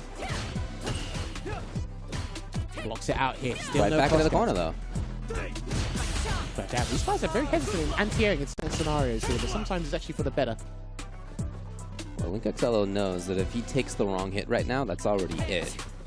Yeah, he's got 2 bars. 2.5 bars there. He'll build the level 3 Yeah, exactly, time. yeah. I think that's it. I think that's going to be it, too. Oh, no, level 2 should do it. I know you're going to have it. Killer Bee Sting closing it out in a dominating fashion, and another perfect here in this top 8 round 1. 3-0 to Shanks, the lone Spaniard, who's further into the bracket for today. Only 3-0 that we've had so far. But yeah, wow. For a powerful match from Shanks, you could just really tell that he had a lot of control in many situations. His offense was great. His understanding of the neutral was great. It did feel to me like at times LinkXLO was backing off a little bit. Maybe not literally walking backwards, but just not super active in some situations that allowed Shanks to get going. But still, when Shanks did get going, his own offense was killer. It kind of piles on you, right? Because when you start to do things in trepidation, because I think it was from that very first interaction I noticed when Shanks jumped and he just did a nice delayed jump fist. Yeah. It's like, oh, okay, you didn't anti-air here, so what else are you not going to react to, right? It was kind of like stuck between a rock and a hard place, dealing with the dive kicks. He fell for the quick spin knuckle. Don't blame him, because anybody falls for that. You know, he got hit by a DI from the throw loop in the corner as well. Yep, we've all been there. Shanks has had very good conversions and then just closed it out in a clinical fashion. So I think he just picked up everything from round 1 in that first of 3 there. So look, they both knew they had a brilliant set at UFA, but somebody had plans that that's not happening again. And that was Shanks there. Emerging 3-0. And now his reward is another Luke from France in Kusanagi. We'll get to that one later. First, we're going to go down to the last of round 1 losers side. RMK Fast versus Akainu. Again, it's a match where there's a lot of history, lots of recent results. Akainu got 9th at UFA. He got 25th at the Paris CPT. He got 5th in the World Warrior Finals. RMK Fast 17th at UFA. But when they played at UFA in top 96, was Akainu who came out on top. 3-1. Interesting. Now, for me, Akainu's hot and cold right now. Sometimes I was actually talking to Rob TV about this. Like, Akainu's hot and cold. Some days, like, he'll have a phenomenal run. Okay. It's like, okay, Akainu can actually take this. And other days, it's like, okay, maybe you're not like mentally feeling it. You're not motivated to play. And then other times, it's like, okay, it could be bracket luck, because again, there were a couple of Gao players in the early days that they were mentally guard broken by the JP matchup. So that kind of just demoralizes you from start to finish. But there's no JP in this bracket, so I think he's got a very solid run here. And this matchup, this is one of the ones I was actually really looking forward to, just because of Blanca and Guile. There's a very good reference point. If you haven't seen this matchup in full force, go look at Mena versus Knuckle 2, Old Warrior, US East. That's a very good reference point. I have to look this up. I was looking at this via Rain Pro and Real Menace back in the UK for one of our ICFCs, I believe, as well. Very interesting because you have Blanca having various tools against Guile's toolset, but sometimes Guile can be as stubborn as ever, make sure it can be as annoying. Well, RMK Fast has his own thoughts on the matchup. We can go into his quote. Talk to me. He says, that's a really hard matchup for Blanca. Let's do some random rolls and see what happens. We'll see. I'm sure there's a little bit more to it than that. Yeah. But that is his take on the match. Okay. Gonna be tough in his mind. He's lost to Link Excello. Since then, he beat Junior Leo, TKR, and Kongster. Akainu lost to Beslem and then actually beat Beslem to move forward into the top 16, then beat Swalio and Yamcha after that. So a couple of guys who have had tough paths as they've made their way. And look, as you go deeper into a bracket, it only gets harder. It's just going to get tougher. This is a tough one, of course. Yeah, that's how it works. So, well, as they do get loaded up for this matchup here, one of the particulars I find very interesting is the risk-reward Blanca needs to take around Sonic Booms. So two typical ways is jumping over them, and he slides under them. Funnily enough, jumping is actually the less riskier option. Because if he does flash kick you, he does less damage than if he blocks the slide and gets a punish kind of sweep into Guile. Blocker whiff, It's crazy. He can also do rainbow rolls, try and bait a flash kick against if he's on point. They're still testing stuff here. Yeah. I mean, look, there is a couple of things. I think Akainu does have to be careful or cognizant of his upside down kick usage when RMK Fast is level 1, because level 1 is a free punish, free 20% taken away there. That's if you want to basically remove the lightning beast factor. I'll make you spend 1 bar here so you don't have level 2. You don't have to do with your plushies. All right. Listen, it's an all... No, that's the thing. That has happened for sure, yeah. I'd also say as well, Mena did this incredibly well. He was using forward hard punch a lot in the range of Sonic Boom because you can get a trade conversion as well. But then again, if that's blocked and Guile's charging, Sonic Hurricane punishes that. So there's a lot of those small interactions. Cost a little bit of meter, but not as much as you say when you want the full conversion to your level 3. So I think the resource management, as we like to typically call it, it'll play a big part in those very nuanced situations. Well, for Fast, that normal has been factoring in big. I think it was the match against Kongster where he had it like really effective, super helpful for him in neutral. That was the same match where he did like round start slide. Like he was definitely bringing out tools that are in concert, in combination, tough to deal with. Any individual one, of course, there's solutions. We'll see how it goes. Already playing it patient and tried to jump at round start here. I think it kind of tried to hold up. That's why he got hit by the back medium kick. You can already see it. Just move a little bit closer, but the hitbox on that forward fierce from Blanca is absurd, and that was only -4 on that drive rush upside down kick. Okay, he's trying, and he knows as well. And the fact that he can go into the carried crouch and lift on the safe jump, or set up the jump as well. He says it's tough, but if you keep mixing in the variants and keeping Akainu on his toes, I think it's going to be easy for him. A lot of implied threat from Akainu. Oh, okay, instead of zoning, it's more offense. Will he go in? No! And what timing on the jump to get the side switch here is RMK Fast. Oh, that's fine. Still has corner. He's juggle it, yes. This is looking Set good up here. the boy. The boy's here. Oh, okay, all right. Nice. Cool, lucky. He had to make sure that got the round, because if he didn't, he was going to wake up level 1 and make sure the plushie made the level 1 safe. But again, fine start here for Akainu. Hurricane descending full screen. Nice slide spacing. Ooh! You can punish out the crouch immediate kick. Gets the conversion into flash kick though. That's good. Yeah, kind of feeling comfortable. Really? Jump light? Okay.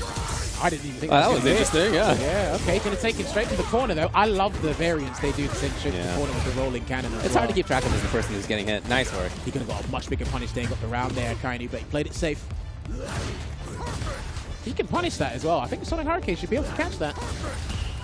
Maybe he's trying to risk it here at the moment, especially with that healthy life lead he's got. He just waited. It was the kind of gameplay where he was just looking for an overcommitment. Yeah. That's it, really. It's okay.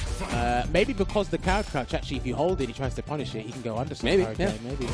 No, I'm theorizing it. I should look into that later, actually.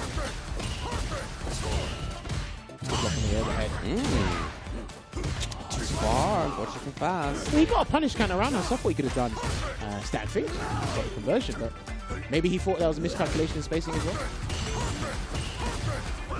Yeah, see? Because when he jumps, he's only taking the flash kick damage. He's not taking a huge combo. Yeah, I think if fast is not gonna stop moving because of that. Yeah. Right now looking extremely solid here from Akainu, looking to try and burn him out. Here's RMK fast, but he shouldn't burn himself out in the process. No, way too far. Waited to the other side. Akainu doing a great job there, holding on his own parry. Dude, and when he gets the spacing parry, he wants. Oh, he wants pressure actually. No! Uh-oh, he could fall apart. Something here, puts out the plushie. Good throw tech there. This is actually good for RMK fast, and now he's blocked, and then the level 1. Here it is. Again, you feel more inclined to do that when it's out there and makes it safe, but dude, I'm telling you, that animation when he's so done good. out, Come on. He can't really do anything here. No, I think it's a it's pretty bad checkmate. spot. Yeah, I think it's checkmate. Yeah. Real tough situation right there. Do you take the chip? Do you try to jump over and have a prayer? Do you try to slide and have a prayer? Just not really too much to be done. Well, I mean, look, Phenom once told me sometimes you've got to pick how you lose. Yeah, right. You just got to pick. Overhead conversion there for RMK fast. He's going to activate the Lightning Beast, and he will pop Akainu into the corner. He may put out the blanket chant. There it is. Ah, good jump. Hard read, but he done the jump. Okay, perfect timing by Akainu. Flash kick was coming there, but it didn't. Can you burn him out? Not quite. Yeah, he's not taking any hit. He's not taking any block because he doesn't want to lose that drive gate there. Still is not. There it is, though. And that was an excellent choice there because that built a nice 40% for the super art meter there. RMK fast. Again, he's not making this easy for Akainu. That's what I like. Trying to get back into the range of forward fierce. Yeah, he's trying to get back into the range. That's what he would like. Here's the catch by Akainu. Again, same idea. You've got to be careful with those fireball traps because the fireball traps in this game are much stronger than they've ever been in any Street Fighter game. Because you get more damage because of the juggle system and drive gauge or drive rush. Still trying to do it here. I think he's going to have to implement a slide soon. I think he's going to have to go back to slide. Early on the roundhouse. Looking for this to be the run. No! Level 3 there. Akainu now. Oh boy. And he's burnt out as well. Yeah, pretty tough. I mean, he's not in trouble quite yet. A reset is going to have to come into play. Yeah, here. Fast needs at least another hit. Maybe a couple more hits here. Nice throw. Chase him down. There it is. It's still coming. Block.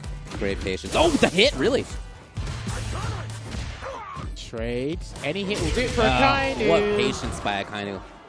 Fast even built some moments into that pressure right there where he was hoping to see a super or a flash kick. You could see him just wait slightly a couple of times. Akainu was too patient for that. And that's what it is. He had the health and the vitality to just do that in general, right? And that takes a lot of discipline, by the way. It's not easy to do that. I know a lot of people that panic that scenario. Love the whip punish with the drive rush jab. And there you go. He's going to have to reintroduce the slides again because the jump and the forward fist hasn't been working out for him. Oh, interesting.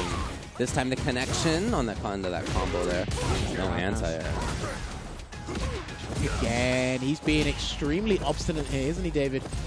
I really like the occasional forward pressure by Akainu. It just makes it even tougher to deal with when he is zoning because you don't know when he's going to move forward or jump forward all of a sudden. Here's the jump again. And Fast again. With a character who has some decent anti-airs. Not doing it, but his own jumping good. Yeah, he's definitely found the dent in the armor there, and he needs his level 2, and he needs it quickly. And what a drive impact there. That took about 10 or 20 forward fierces to let Rock to go, all right, I'll DI it now. Interesting. There we go. We're looking at match point here for Akainu. He's looking to finish this off in dominating fashion here, David. Yeah, this loser side has been pretty dominant so far. Akainu gets the distance. Again, hoping to see a jump. No big deal if not. Yeah. He's got level 3 here as well. So, spraying it out here. The question is, what does Fast do? It's really on him to try to move in. Jumping too close. Yeah, we've seen the range where that can work. That wasn't it. Here's Akainu. Will he spend more? No, just super saves that meter. Well, this is it. Just a kind of wasn't gonna kill. Yeah, just to recover as much drive game as possible, smart. and then he just plays from here. And he is back to big control. Just outside of slide range, now he's in it. I mean, if he jumps, he's lost. But okay, not from that point. Lightning Beast, he's still got a fighting chance here. Can he get... Oh, if that hit, that would have changed everything. It would have been a big difference. Just hoping, and it wasn't enough. Akainu 3 games to 0. Unfortunate there for RMK Fast. He tried to throw everything in the kitchen sink, but it did not work out. Our American Soldier emerges victorious with that 3-0 there. Akainu looking extremely comfortable in that matchup there. Well done. Yeah, he really just looked like he wasn't challenged terribly often. There were some solutions in there by Fast. His jump timings were good in some cases. He had some strong mix-ups, certainly had some strong pressure. But in general, Akainu's patience, Akainu's looking for anti-airs, Akainu's understanding of when he could just kind of wait things out, all more than enough. Yeah, and I think that rapid switching between the different styles of offense and defense. That's just classically difficult, as if the zoner suddenly is on offense, it's just hard to expect it. Yeah. And that makes his zoning even more effective, because what if he suddenly comes forward again? You never know. And this is it, right? I think they both knew the ways that Blanca wanted to approach. Slide, jumping, forward fierce. And to be honest with you, the one that probably had the most effectiveness was the forward fierce, but that didn't that worked the least.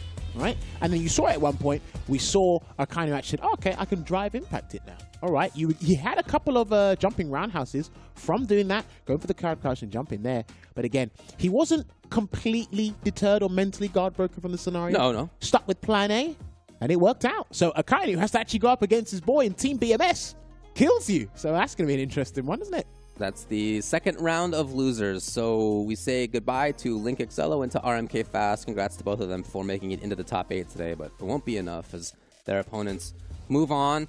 Got a lot of matches left to play, and there are still other CPT matches left to play as well. This is not the final one of the year, nor of the CPT season. Coming up, Monday, December 11th is when registration closes for this. Next weekend is when it will happen. UK, Ireland. You're looking forward to that? I'm looking forward to that. It's going to be a stacked event. Very, very fun to watch. Oh, just to give you a heads up, so because Rain Pro resides in the UK, he is allowed in there. So he's definitely been causing a ripple in the waves. ICFC, yeah, for sure. Salt Mine Leagues, he could be there. Lex will also be in attendance. So we've got a strong couple of guys there. Obviously, Broski's Aki will be there. That's Emily cool, Walker, yeah. Problem X. And we've got a couple of high-tier players that can definitely disrupt the top players. You have a strong scene out there. There's no doubt about that. Respect to those guys there. Make sure you sign up or I'm going to be unhappy. That's me. This is not the only one either, though, as there are other events that will go on later at the beginning of next year. January 6th is when Japan happens. Of course, recently, Japan CPT was supposed to have taken place. Unfortunately, there were some server issues going on, and so it's been postponed. It's been postponed until January 6th. Registration's open now. That's going to be a fun one to watch if you're on the viewer side. And then January 13th, the weekend after that, US, Canada, East. Again, registration is open. These 3 events are some of the 3 most anticipated CPTs of the year. Absolute killers in all of them. Look forward to that indeed. But yes, there's calls for another esports break. But when we come back, there'll be more action here with our final 6 players in France, Spain, and Portugal. See you in a couple of minutes. You're really making all of this by hand. Oh yeah. The avocados are hand mashed, the chips are hand tossed, and everything is made fresh. You make it fresh every day? Yes, every day. The Chipotle way is we make it fresh every day. Sounds delicious.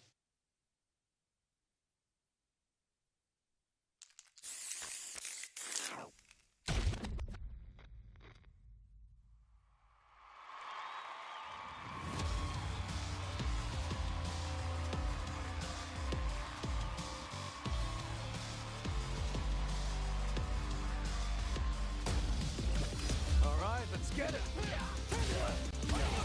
Yeah! Beatball, baby! Sure thing. Let's dance. Hey, where's my bed? Watching all as I command the stage. 1, 2, 3. Make way for the ninja star. From the Bottinu. I live for battle. Second helping of you. The time for battle is here. So duke it out with me?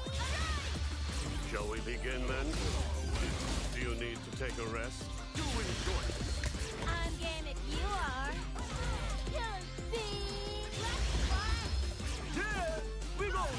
What's up? Let's get it on!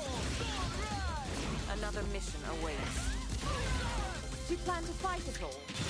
Quiet. All right, I'm ready. Your footwork's sloppy. This a mine? Behold this body of work. You are lucky. Get ready. I'll show you strong. Allow yoga to guide you. What is it? The power of yoga. I'll show you the power of my kung fu. I'm ready for you.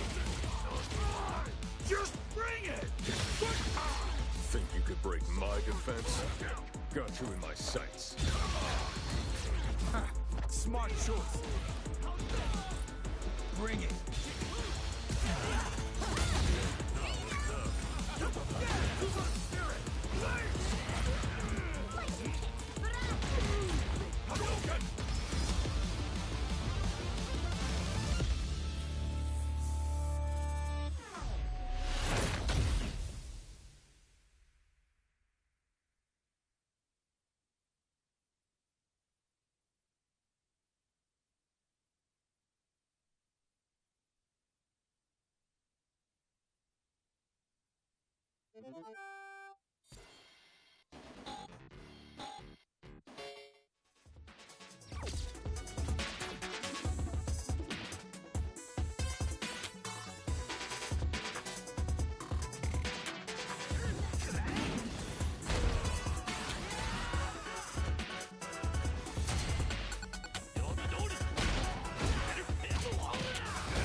その理由ってどうせ一つのボタンと一つのレバーで必殺技が出るからためキャラは意味ないじゃんっていう多分話だと思うんですけど、他にもモダンってすごい細かい要素とか実はあったりして、それを複合するとどうなるかな。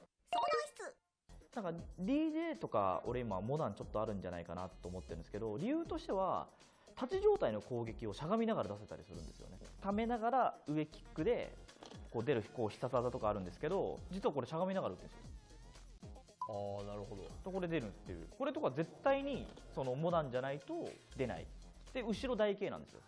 ただこれしゃがみながら出るんで、例えばこのコンボモダンじゃないといけない確かにこういうのもモダンの魅力だと思うので、別にためキャラだからっていうのはまだもっと多分なんか惚れる要素があるシステムだなと俺は思ってます。そうですよね。むしろ夢が詰まってます。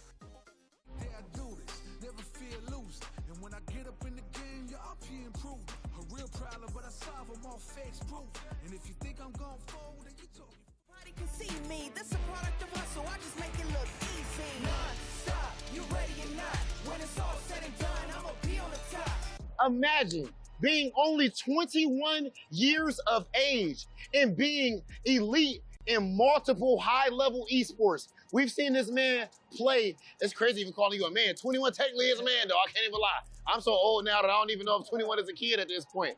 But when it comes to your skills, we know that you are fully mature. Francis own kills you. What's going on, bro? It's good seeing you, dog. So, of course, Kieran is not in Street Fighter 6 right now. That was both of our mains, of course, in Street Fighter 5. And we smoked a whole lot of people with him, especially my man's Kills You. So now you decided to go with the Jury. What are you thinking about Jury in the game? And why not Cammy? With Karin, there is a lot of no footsies game. And for me, with Cammy, you have to jump too much. And I don't really like the fact to jump and to take a lot of risk. So that's why I prefer to play Jury, because she has a strong crouch medium kick, like Karin. So yes, I like that kind of, girl with arrogance and stuff like the this. elegance with the and the low forward and everything actually makes sense. Yeah. So that's why I start to play her, and I feel good with her. What's your family thinking about you doing this esports stuff, man? Like, before people, when, they were some older generations, when they were teenagers, their parents never seen anybody make money off fighting games or any video games or anything like that. Whereas now, like, you know, was your parents scared that you were doing esports? Are they supportive, or how do they feel about it? At the beginning, it was difficult because I was doing school and esport at the same time. So the weekend I had to travel, and the week I had to do school. So my mom don't really like the fact that I did both. But I won big tournament with big euros and dollars. So she started to say, "Oh, okay, maybe it's not that bad." You know, so you alluded to it right there, but I want to even get a little deeper into that. France, man, y'all are just ridiculous. You know, like you guys ours were sick, but you know we didn't have you at first. What can you tell me about the French FGC, man? What's it like over there? We work a lot together, so that's why everyone is very, very good right now. So we all share the best we can. I prefer to be in a region very good, and then when we travel, we have good chance to win. Yeah. Then be the best in my small region. And go somewhere and get smoked. Yes. Yeah. That's right. Kills you. It's been amazing talking to you, bro. Thank you. Man's just turned 21. Just now getting to the age where he's able to drink. But as you've seen in his gameplay, he's been eating for a long damn time. Kills you from France. And we've got more CPT action coming at you right now. Shouts to Rob TV for conducting those interviews. And Kills You actually is with us. Obviously, the one he did with Luffy yesterday is unfortunate because Luffy couldn't join us for the top 16. But yes, you will see Kills You more in action here today. But yes, all of round one of today's top 8 is complete. Link Xello and RMK Fast have vacated the tournament. And now we're down to a final 6. You've been enjoying the action so far, then? Definitely, yeah. I didn't think that those first round loser side matches would both be 3-0s. We'll take a look at the bracket here. That was a surprise to me, especially knowing that there was a 3-2 recently between Shanks and Link Xello. There was a 3-1 recently between Akainu and RMK Fast. But nevertheless, that's how it went. And now we move on to losers round number 2. Shanks and Kusanagi coming up to play. Yeah, interesting. I'm going to regurgitate the same lines. I said this to David when we did our Chipotle on Rats, and I was looking at this hard last night as well. I do think Shanks' bracket path in the losers run is a pretty good opportunity for him as the lone Spaniard here. He's already conquered one Luke, but now he goes up the tiers and goes to Kusanagi, arguably the best Luke player France has to offer currently, in my opinion, as well. And if he can execute the same game plan with just slight adjustments towards the playstyle as opposed to the character, because I clearly see he's got the character matchup down. You just got to adjust to how the play uses the drive system with the character. I think he's onto something here. And then the other side of that, Kyujin Akainu does well against those characters as well, I feel. So I think he's onto something here. Okay. Well, we've seen deep runs in France, Spain, Portugal, CPTs from Spanish players before, not to take the whole W, but to get top 3. Yes. And well, maybe he's on the same path. We'll see how it goes. That's, of course, not what Kusanagi's looking for here. Kusanagi's helping to move forward. Well, we will see here. Hopefully, everything is in check here. Kusanagi, he was close to going to winners final, losing in a nail-biting 3-2 set against Crimson once again. So he wants that run back. So there's a new impetus there for him.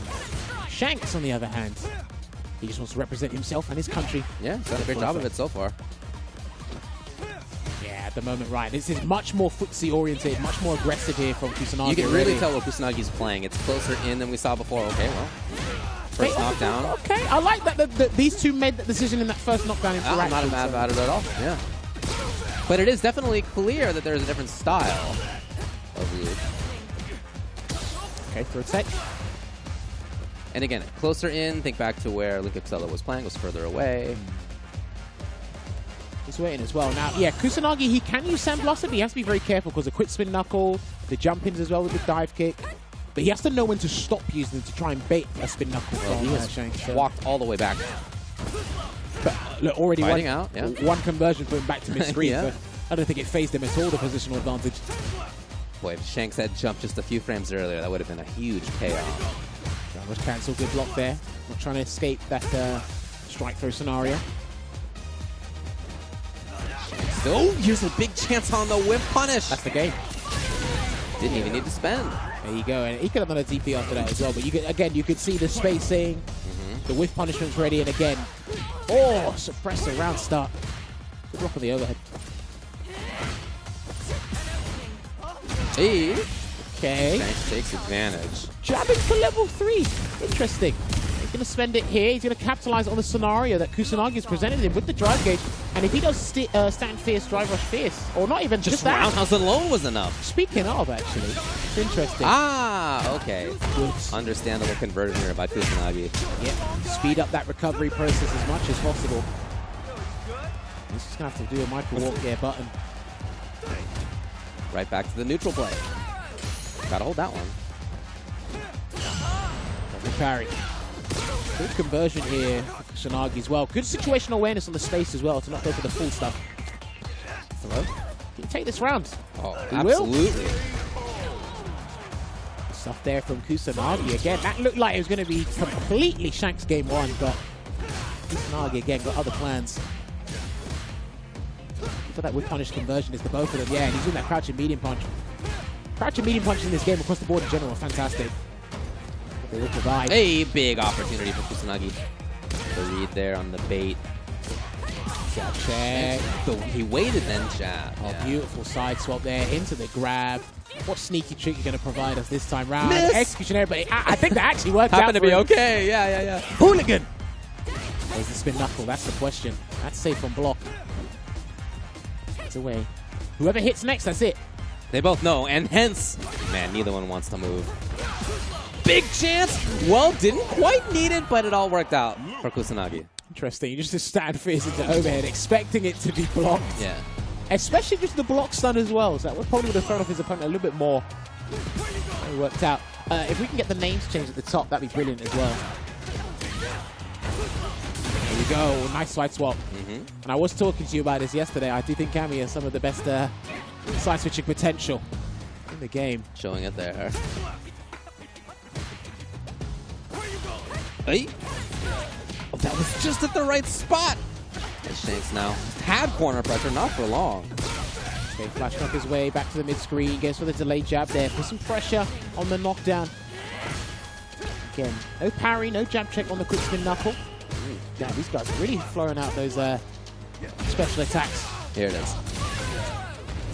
Shanks. No, again, man. No, another drop. Ah, that's what he's looking for. And perfect. When they're well spaced from Shanks, because I love his dive kick spacing, the only thing you can really do is perfect parry. That's exactly what Kusanagi did. Spent his burnout to get the opponent into burnout. Here's the challenge. Looking good here. Anything that Shanks is providing, like Kusanagi's got the answer. And he's actually punishing him in kind. That high damage output, and that's happened again. That happened We have against seen Liquids. that, yeah. Oh, man. Good blocking the overhead again. Naturally, I mean, people just stand up when they see drive rush anyway, so.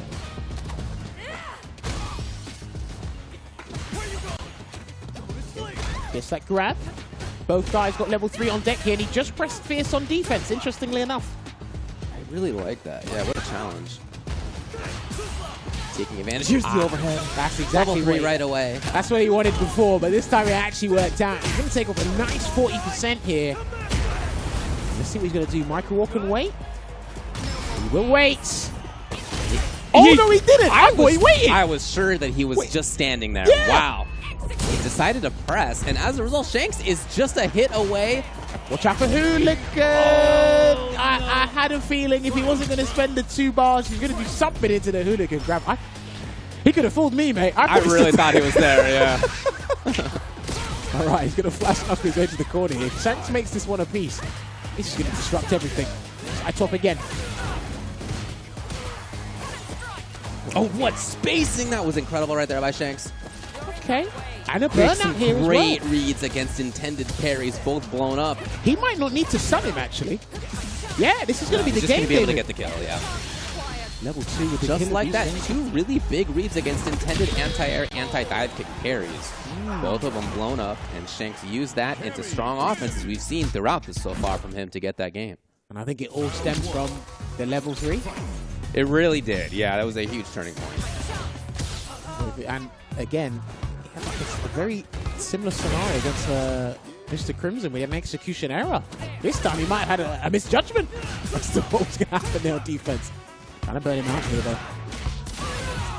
Quick spin knuckle into 20%. Looking really good here for Kusanagi. But now he's put himself out here. If Shanks can just get in and maintain that stand fist spin knuckle pressure string, oh, he's not going to let him do it. Nice work. Down. Yeah, that's plus. A little uncomfortable there. Yep. Understandably. Well, he's completely revitalized now, but he actually spent half of his drive gauge trying to get that drive rush cancelled there. And the check should take the round with the crouching fierce on that conversion there for Kusanagi. Looking to go back into the lead in this first two. Oh, wow. Okay. Hello. And no one ever expects that, by the way. And it's always the Luke and Ken players that do it. Super fast. Suddenly, here he is. Half-life gone already for Shanks. Good boy. Trying to get a tap parry there. Still trying to tap parry. Not working out from here. Gets one throw. Got level 3 on deck here. There's Kusanagi. He doesn't even need it. Jeez. What a run. And a perfect. Okay. All right. A 20-second perfect game. Starting off like a buzzsaw. So now it's 2-1. Oh, okay. Hoping to bait. Again, but every round start he's been doing drive rush suppressor, drive rush low forward, and the cancel. Yeah. He's mixing up the drive rush options and really keeping Shanks on his toes. Yeah, he had set that up. That starting mix-up in this round. Shanks didn't get in. Okay, gets the conversion here to Shanks. Good delay tech there from Kusanagi. Nice micro walk back there off the throw tech from Shanks. And good block. Ooh. I think that's the first person I've ever seen block that. Yeah. Full swat. Okay. Good punish for your troubles, mate. Okay. Still stuck there, hoping to find the right moment to get out. Maybe that was jump. I don't know. It didn't work. Again, trying to move. Kusanagi backs off. Oh, but not far enough for Shanks. Okay, goes the small conversion here. Next hit will do it for him, and he's still trying to tap parry that dive kick. Now. Wow. There we go. There's the round. All right. Looking good here. Is it for Shanks to try and equalize this here? But again, Kusanagi, he's had some really good answers and set up some scenarios that technically should be 50-50, but he's kind of swayed it into his favor with a pendulum swing. Trade. Grab. Yeah, it did seem like Kusanagi was very focused on offense, so the DP right there makes a lot of sense for Shanks. And he's mixed up between anti-airing with the uppercut and doing the perfect parry. Anti-airs as well, but I think Shanks should try to probably opt more to try and bait those perfect parry anti-airs. Well, as he dive kick, that's going to be huge damage here for Kusanagi. Completely set up. That's a lot. Wow, okay, he saw it. There you go. So all it started because he got the read that Shanks was going to do the empty dive kick, hoping to bait a parry. Instead, Kusanagi knew that that's where he would land and got the punish into corner carry into kill. So match point for Kusanagi. And he's done it again. He's highly cognizant of the dive kick spacing here. So Shanks needs to readjust his spacing here before Kusanagi takes up another 50% from him. He's already chased him down, already got him in the corner. The ideal scenario for a Luke player. And they're back to the mid-screen, funnily enough. Well, it seems like Kusanagi's comfortable there. Again, DP? I feel he's going to do the overhead thing again. I'm not sure he's going to need it. Probably not. He's in the yellow. He's in the yellow, and that was from a light. He's still alive. Well, we'll see. He's still alive. No, yeah, I think you're right. Yeah. Okay, so no resources here for Kusanagi, but Shanks can't just jump easily. He knows. He just waits now. Just can't jump easily because DP is still anti-air invul, but Shanks. No. Oh, he's thinking a little bit too far ahead. Kusanagi got it 3-1. There you have it.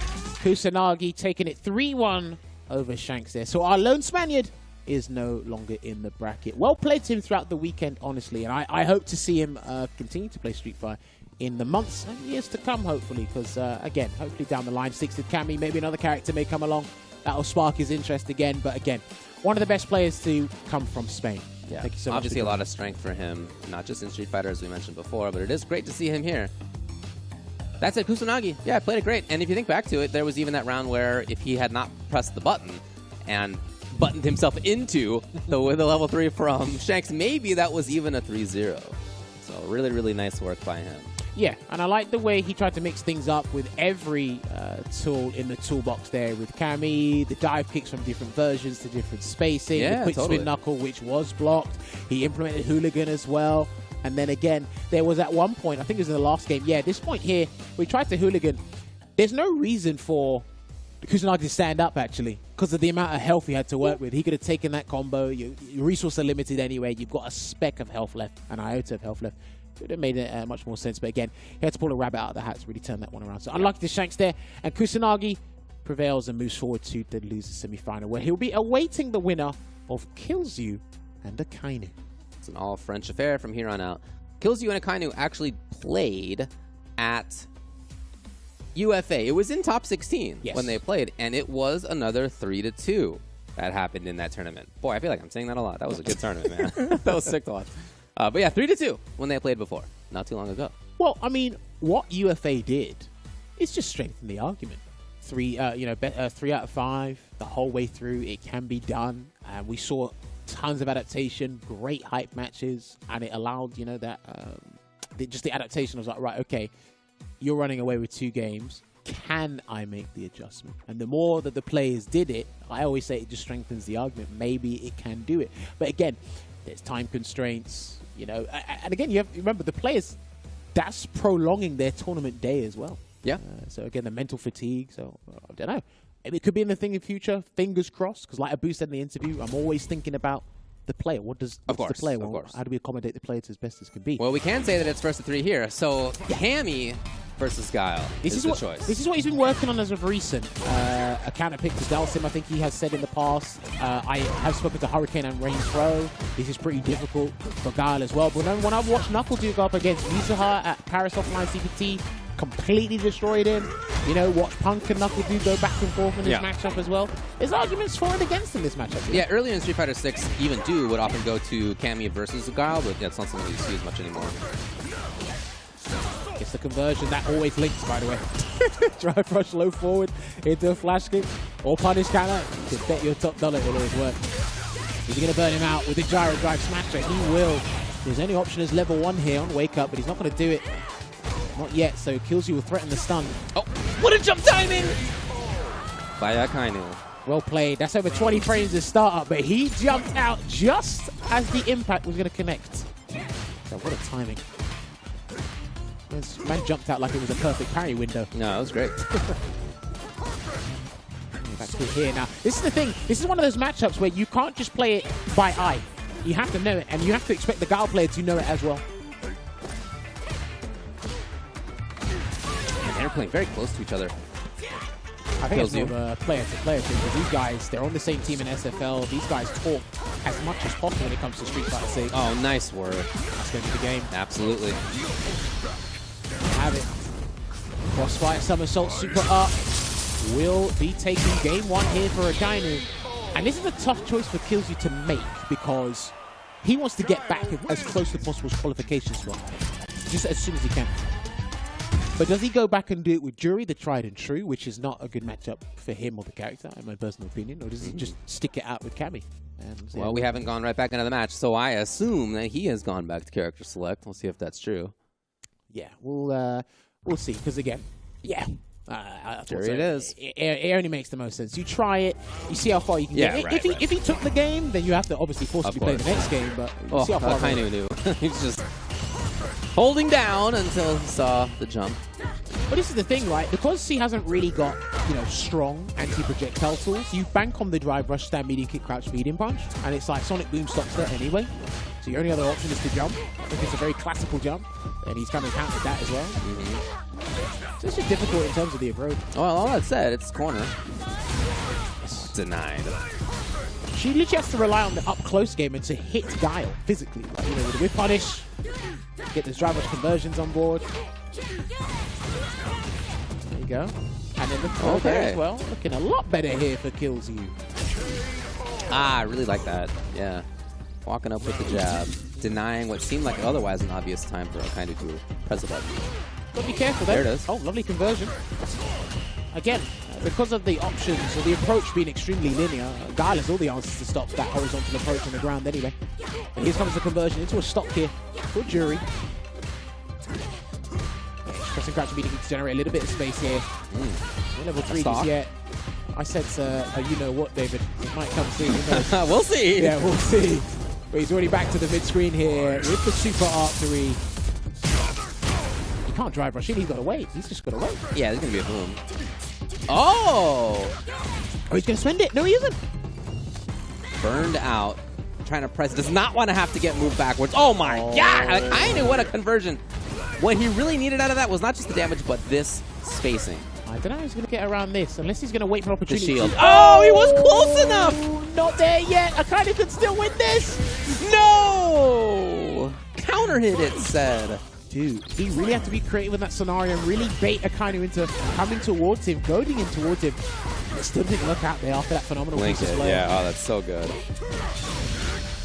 the Hurricane to push him away. Right back to this control. Kind of stabbing in, of course, occasionally. Yes. Way in now. Ton of damage. Just weighing it out here. He can't jump. Yeah, he's very limited in what he can do here. Kills you at the moment. And will he convert into the CA? He will. So this burns him out. Gao does have a level 1. He will get about 3 bars from this kills you. But he's going to have to go for a reset if he wants to turn this into an equalizing match. And oh, man. I just had this feeling. Yeah, no, totally. He had to do it. But the fact that Akainu was ready with the throw, I like that. I know that you know. It kills you back to the jury. You can see it does look tougher. Dude, out of the frying pan into the fire with this one. It just goes from bad to worse. No commitment by Akainu right now. Oh, okay. Kills you found it. Oh, but nothing. I think he hesitated. He just wasn't sure what he was going to do. He was very close to getting it, but not quite there. This roundhouse here. And that's what I said. I think Kyuzu's getting the most mileage, and he'll get the most, Akainu in the most panicked state if he plays at this range here, where he has to be used the normals. But even Akainu's using Sonic Booms at that range as well. You want to ideally make sure any Sonic Boom Gao throws at it doesn't feel safe to do, but it's not working out for him. Oh. Hanging out in the air actually gave him more time to answer. Oh, okay. Happens to work out. And he's going to level 1 and spend the extra stock for the damage, but it's not going to do it. Not enough. He blocked. Yes. Nice work. It's kind of an uncomfortable option right there. Didn't actually say punish on the screen, but okay. Wow. I think he just expected it, because remember, you forget that, you know, you take off 4 frames because it's less punishable, so. Damn, okay, he wasn't expecting that, but maybe that's the round that kills you needed. Who knows? Oh, well, right back into kind of having big control, and should be into his match point. Perfect even on his way through, so it is match point Akainu. Listen, man, when you see punish can't stand fierce from Guile, expect the worst. That's all I'm going to say. Nice punish on the Sonic blade there. Kills you, keeping it pretty conventional. Alright, there we go. And then into offense. Well, let's see who wants to send him away. We'll keep him there. Gonna hold his ground here. Gonna get the conversion. This is looking exceptional here for Kills You. Goes behind. Lovely block there. Happened to be at the wrong time for Akainu. Happened to be at the right time for Kills You. So is not done yet. Well, perfect for perfect. Return the favor to your boy. I like that. Drive rushes. Yeah, again, he was already ready for the drive rush. Got the whiff punish instead of the check, so he actually got extra damage via the punish counter. And there's the trade as well. Conversion again. He's just harassing him with that crouch immediately. Up close there is Akainu. Not afraid of repercussions if there are any against that button. A little bit of a challenge. Try to hold up. Didn't quite work out there. Good backdash on the throw. Take there again. His drive rush throw game has been pretty good today, or this weekend, Akainu. So. Just kills you. Okay. Dash in. Patience, he was worried. So down kick. So glad he didn't tech there, because that would have been punch counter and that would have been the round. Oh man, what a challenge. It's Akainu again at that point. Yeah, the game plan's too one-dimensional for me. It's like, if the drive rush strategy isn't working, he tries to go for the reset, and this is one person you don't want to be doing that against, because he's well accustomed to that strategy. Overhead. Big damage coming here for Akainu, and generating the positional advantage that he needs. Well, and again, throwing him away, you do him a huge favor. Yeah, right. He's going to Sonic Hurricane, okay. And Just needs a couple of hits here. Killzoo needs a level 3. I don't know how he's going to do it, but he's got to do it. And that could have been a flash game. I don't think he was charging. No, I think that's probably right. That said, any hit now. Grab is fine. Akainu, 3 games to 1. Solid stuff here. Continues to go deeper into the bracket from losers top 8 round 1. Tremendous performance thus far from one of the strongest guys in the European region via Akainu.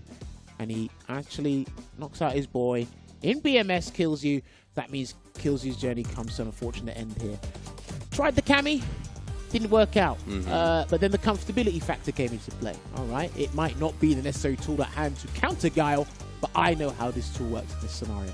And in a matchup like this, like I said, Jury strategy is too one-dimensional for me because it's all about the horizontal gameplay. And Guile's already dominating you there. Dry brush button doesn't work because he's checking that. Okay, you're going to have to try something else. You tried the reset, dry brush cancel, you'll splurge your meter for a 50-50. It's good as odds as any. Doesn't mean it's going to work, it's guaranteed. Even when you have the life lead, you feel that you're not really winning, you know? Well, again, Killzoo did beat Akainu 3 games to 2 in UFA, but in this situation, it was 3-1 for Akainu. He moves on into our top 4. There it is. Winner's side, still waiting. Lionheart, Mr. Crimson, and then down in losers semis, Kusanagi and Akainu. Whew. Top 4 French affair here. Can't wait to see this. Well, I'll also have to remind you guys, if you do like the action here, I did mention these guys on the same team. They are in Street Fighter League, but I'm not promoting my one. I've got to promote the US one while I'm in US territory. So yes, every Wednesday at 4 p.m. PST, you'll see SFL US 2023. You can see all 6 teams in action versus Vortex, NASA's Esports, Red Rooster, UYU, Endemic, and Bandits there. Make sure you follow Capcom Fighters on the following social media outlets, the Twitch channel, which we're on right now, and of course the YouTube, to catch the archives, and they split up all the matches there as well. And then going on to my SFL free plugin, SFL EU 2023, every Friday 7 p.m. UK time. Be sure to check that out. Last episode, seems like the feedback on that was pretty damn good, especially that match between Phenom and Valmaster. You haven't seen that? Go and check that one out. But yes, Street Fighter League US every Wednesday at 4 p.m. PST. We also thank Chipotle for the support. They've joined hands, of course, with Capcom for this CPT. Limited time only, the carne asada's there, tender cuts of steak. If you're a carne asada guy, go for it. I'm a sofritas guy. I go there, I get the sofritas. I really like them. But, of course, that's the option up there on your screen as well. Thanks again to them. Back on the grill for a limited time is the carne asada. All right, we will take a quick break here. And when we come back, we're going to go into that top 4. We're going to go into winners finals. We're going to have the losers semis. Stick around for that. Chipotle's carne asada is back.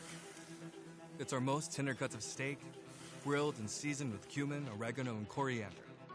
Finished with fresh lime and hand-chopped cilantro. Carne asada. This is our best steak ever.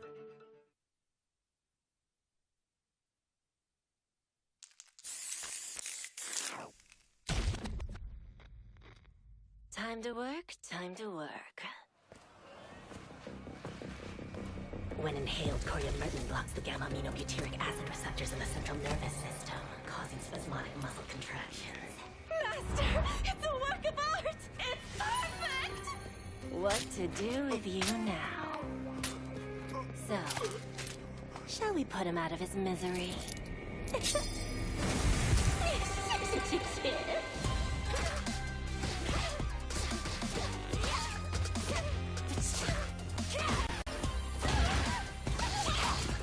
Time for some experimentation. I bet poison would work wonders on you.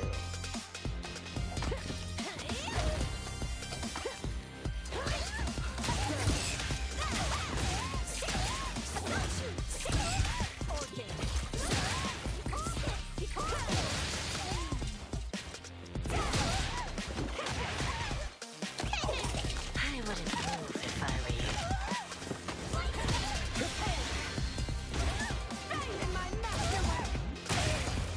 Poison's on the menu.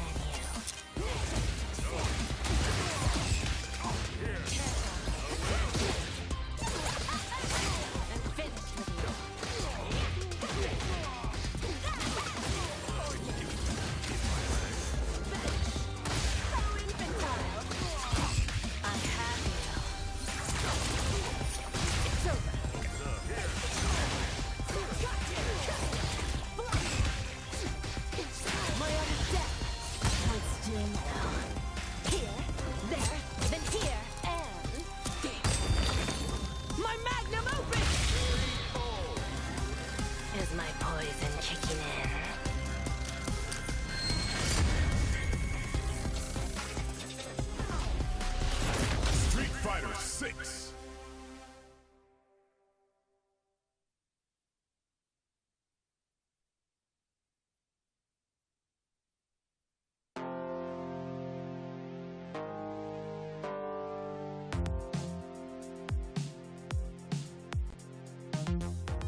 ready to fight.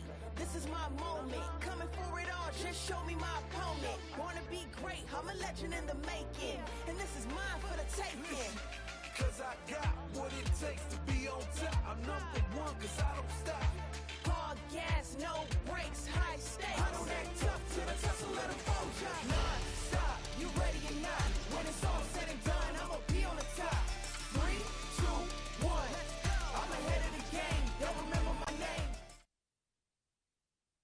This player rose to fame during Street Fighter 4. Absolutely dominant. But since then, he came back dominating in 5 and is looking even stronger in 6. I'm talking about from France, Valmaster. What's up with you, bro? Yeah, I'm good, and you? I don't know if you saw our discussions on France. We've been arguing that France is probably the strongest region in Europe, for especially in the later years of Street Fighter V, and especially when you joined back in the fray. We were looking at France like this region is just absolutely ridiculous, one of the strongest in the world. Like, all right, so of course, we talked about how you in Street Fighter V you came back at the end and you cooked up, and then now in 6 you're keeping that same trend. What do you think about Street Fighter 6, and how confident are you with this game?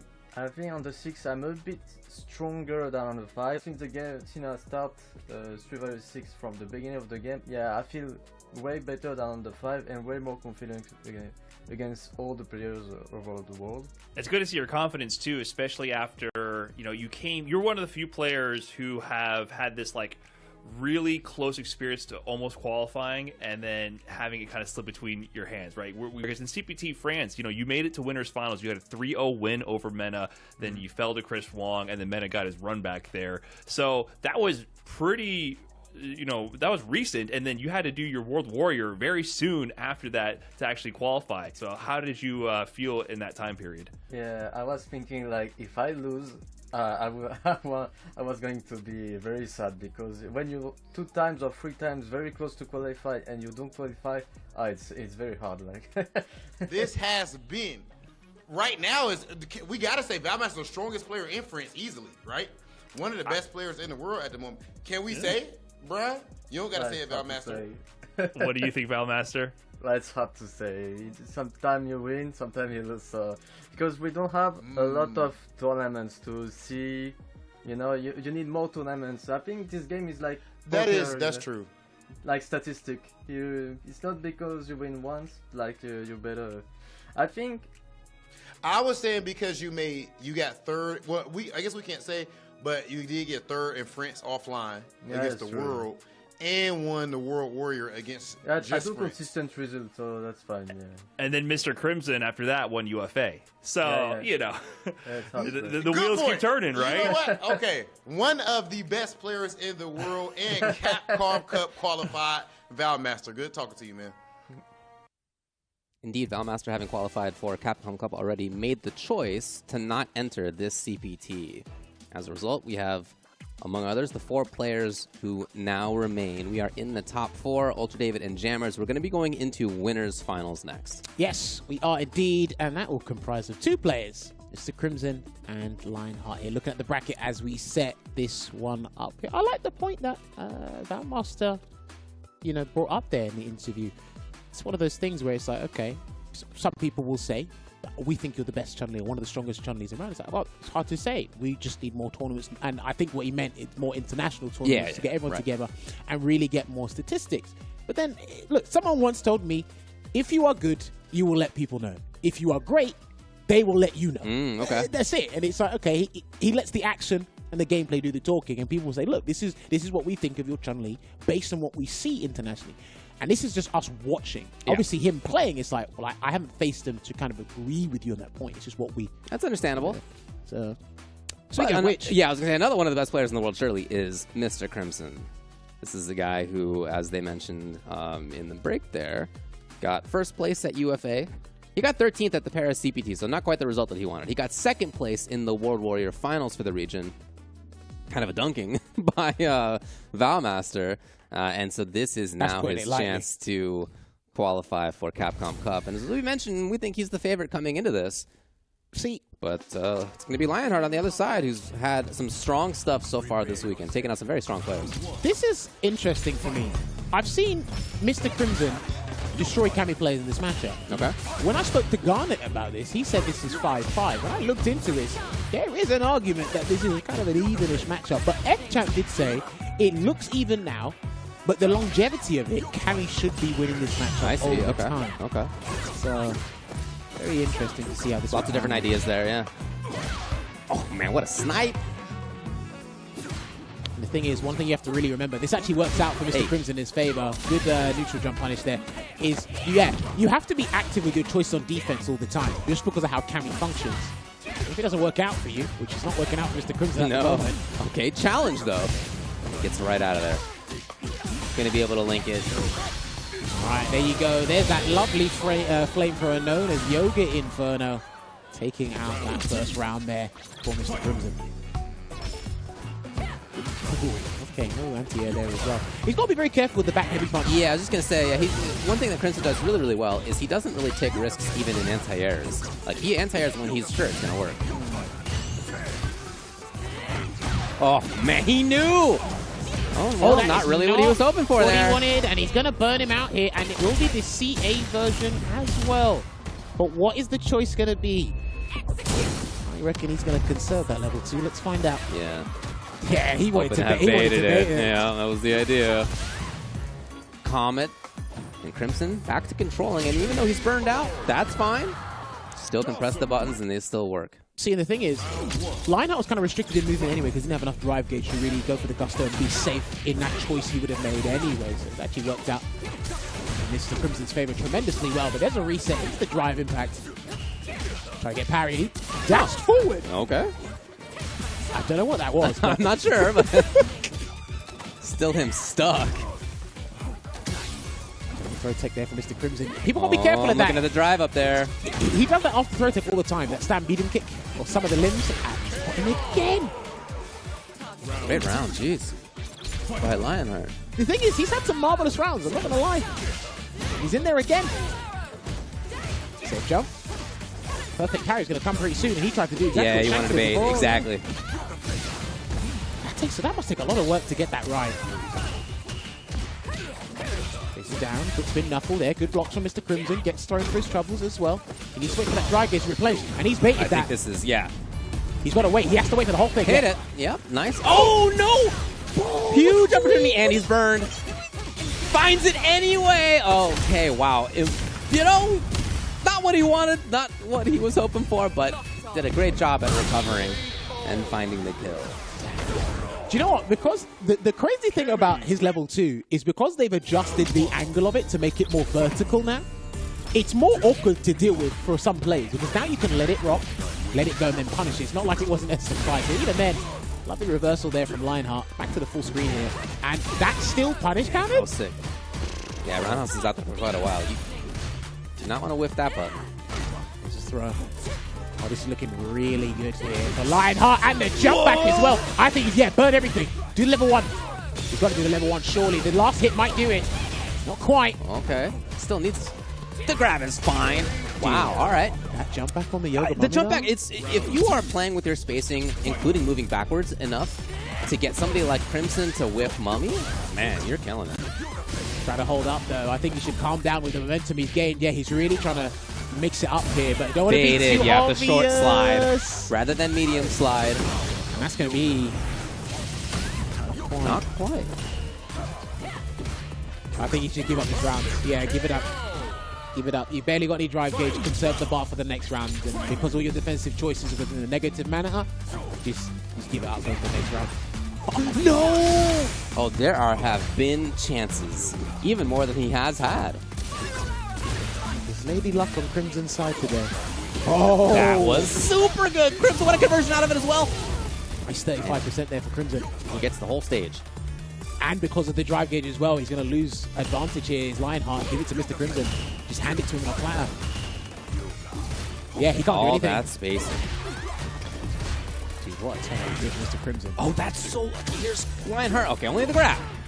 Crimson gets away. Back to a comfortable spot. Lovely conversion. Right onto there. it yet again. Not enough, though. Got the 2-piece. He's waiting for his level 3. I don't think he's going to get his level 3 in time, David. He finds a hit, but he's not going to find a hit as Crimson turns it on all of a sudden. We would have been looking at a different scenario if he didn't parry after that jump roundhouse connected. Yeah, really. That could have been huge. The snowball out of that, never know. Well, I have faith that Lionheart can turn things around instantaneously. We'll see. Because if he resorts to the aerial approach a bit too often, Mr. Crimson, he looks right and ready for that. It's a punish, though. Yeah. Look again. Keep an eye on this. Excellent work. Hooligan.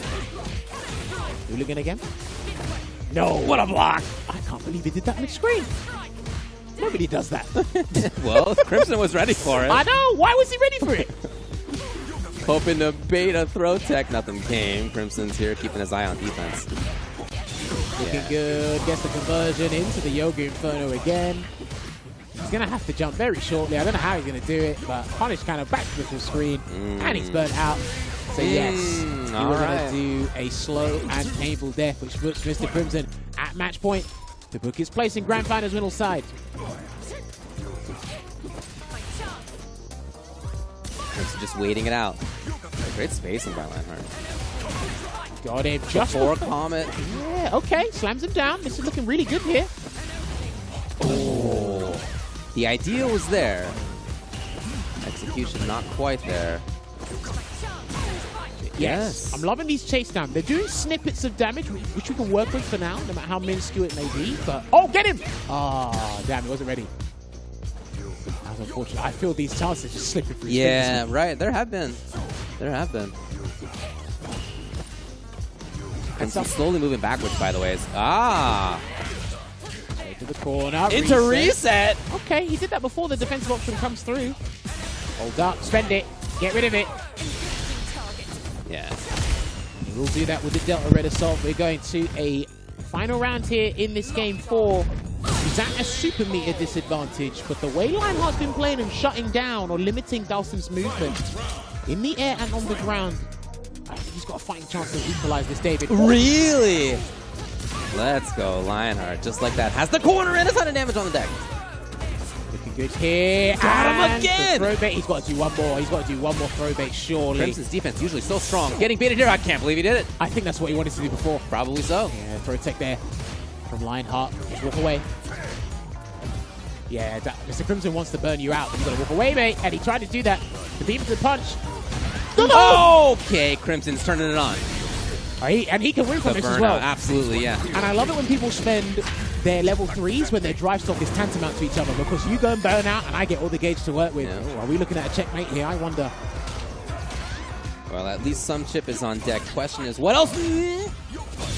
No, that's not going to work. Sorry, I'm very surprised to see that. He tried it before too. That's probably why he got hit. My guy, in this timeline, that's never going to work. Oh, no. Oh, there was such strength on Lionheart's side. There were even more chances that he had that he didn't take, and yet he did take a lot. He played great throughout most of that set. And then just kind of the brain fart at the end. Do you know what? I couldn't have articulated better than myself. You know, sometimes you do forget. You're in the heat of the moment. Sure. And, but clearly, really, really strong player. This is the player among these 8 who I am least familiar with. Lionheart. I've seen him play only a couple of times. But what I'm seeing from him here, although in the loss, I really liked. He got 65th at UFA. He got 33rd at the Paris CPT. He was 14th in points in their World Warrior region. He doesn't quite have the resume that some of these other players do. And yet here he is in winners finals. Looked great throughout a good chunk of it, as we're seeing right here. So although he loses, I still think, you know what? Great work. And lots of great stuff to build on. Despite us being unfamiliar with him, the French players, they have shown him the respect. And the thing is, for me, I'm not sure if this is his first fighting game or his first year where he's really taking competitive Street Fighter super seriously, but it only goes up and up from here. He said Street Fighter Alpha 2 was my first fighting game. So it's been around a while, I imagine. Yeah, so unfortunate there to Lionheart. He sits pretty in the losers final. Kusanagi wants to run back with Crimson. Lionheart, I can imagine, wants that run back with Crimson. Akainu has other ideas. Who will face Mr. Crimson in the grand final? It's pretty interesting. A couple of guys have they've had chances and they slipped through their fingers, and Mr. Crimson identifies that and then capitalizes on the fact that you didn't take the chance. That separates the men from the boys, if I've ever seen that scenario. We're going down the loser's side now. Kusanagi and Akainu is where we're headed next Two very strong players, Luke and Guile, the expectation. Akainu, 27 years old. Old man Akainu.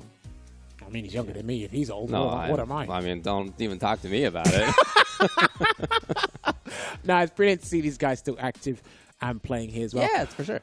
I've heard back and forth things about this matchup. I spoke to Flawless Deku and ISDD about it. I spoke to, I can't remember, I think it was Kusanagi. Someone else I spoke to about it. And I was like, look, I think Luke is all right in this matchup. I think jumping fierce causes Guile a lot of problems because if he's not charging, he's got to do crouch fierce. And the worst case scenario is this is trade. All right, so you can harass him with the jumps as well with the normal, in the normal department. Luke can be a little bit annoying there as well, but if you are too predictable, then guess what? Death by 1,000 cuts, sonic booms, a couple of pokes here and there. I do think the projectile priority system will play a big part in this matchup as well, because EX Sandblaster overthrows regular sonic booms, and you can kind of make Guile stand still for a little bit, or get him knocked down then full screen and regain the position advantage, but we'll see. In there right now, jab check. Nice conversion from a jab. Interesting. At the moment, trying to get that perfect parry timing. Yeah. Guile has so many different variations of timings. Nice work. Dumps it all into the round for the win. And here's the thing, that would have caught a whiff throw, but what annoys the defender is when you do the delayed jab, and you delayed jab still gets punished as well. And that's what he did, he caught the delayed jab. Yeah. Damage coming through here to send him full screen with that Sonic Hurricane. Yeah, let's see what the parry timing will be here from Kusanagi. Waiting there at the moment. Yeah, Akainu just hanging on. Like it. Feet firmly planted on the ground for both players at the moment. Ah. Akainu actually walked forward into that range. Kusanagi recognized it. There, the link. And Akainu's out of the corner just like that. Oh, yeah. Okay. Well, it is plus on block. Yeah. From a drive that's the frame data says that it's your turn, but the parry's there. Parry. Everybody loves parry. Okay, throw. We're not going to look for a clean hit. Yeah, he might just do this by via throw loose. Oh, got him! Game one, Kusanagi. All right. Nice sufficient first game there from Kusanagi there with the loot. He might spice things up aggressively. Who knows? He played really well, I gotta say. Kind of the way that he's playing, it shows to me that he is worried about jumps a lot, although put himself in the perfect spot right there, just outside. But he's really not overcommitting on booms. Well, I mean, look, like I said before, you want to make it, as your opponent, you want to make Guile feel as if any Sonic Boom he throws is not safe. Lovely conversion from the punish counter suppressor there as well. And there's nothing wrong with being vigilant towards jumping, especially the characters. Oh, no, of course. I think it makes a lot of sense. Is he done? I think he's done if he does the whole thing. Yeah, that's it. Level 1, gonna close it out. It sure did. Well, with the way Kusanagi's playing, he's in fine form here. Yeah. I was just going to say, I really like that he reset his own positioning. Yep. Good situational awareness not to press there on that plus Bazooka knee with the extra frame advantage from the drive up there as well. Just trying to slowly encroach on that space of the Sonic Boom despite pushing it away. That's why you need to parry. It doesn't push you away as further. Yeah, just as you saw. And this slow approach is fine for Kusanagi. Not a lot of life lost. There's not a lot of specific... Oh, man. No cancel. Didn't want to commit to it. No, I mean, it's understandable. There's that jump fierce. One of the best jump-ins in the game. Two of the best jump-ins in the game with this character. Oh, man. Would you believe it? Hey! Oy! Okay, good damage here. Will he spend the level 2? He will. And he will get a setup from this. Because it's right in the corner here. And it's a throw. No, throw won't do it. I don't think it's quite enough. No. Akainu's the one who finds the grab low on drive, but at least not in the corner anymore. The question is, how does he actively find the damage now? Kusanagi is not letting him easily approach. Well, he hasn't got a level 1 to threaten him in his Sonic Boom game, so he's more than happy to throw 1 or 2, but yeah, he's trying to force him to do normals instead. There it is. So Kusanagi really just kind of waited it out. He did let Akainu drive rush in, but after having tried a little bit out, he was still in range for crouching medium kick. And Kusanagi recognized that. 2-0 already. Parry into jump into big stuff. That's what it is. Remember, Guile can actually be ready for that, but because they're so accustomed to the traditional Sonic Boom game, 9 times out of 10, the jump always works. Perfect parry. He's sniping the drive game, trying to take his way as much as possible. What a side swap. That was cool. think that was a delayed back throw for the DP just in case, but... Him down here, looking really strong. Okay, he could have interrupted that with a 4-frame. He would have got a punish counter on that as well. Yeah. Maybe the idea here is for Akainu, whose mid-range control hasn't really worked out. Maybe he wanted to play more offense. I don't know. In any case, he's on the back foot yet again. Gets a tick throw. Stealing some frames here. Jump! Suddenly, up in the sky, no level 2 activation for Akainu after that roundhouse. Denied completely. It's match point. Kusanagi.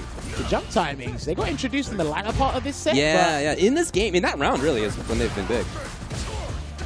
Looking out here, jab check into the conversion, flash knuckles his way to the corner here, about to build the level 3 as well, so if he gets a clean hit.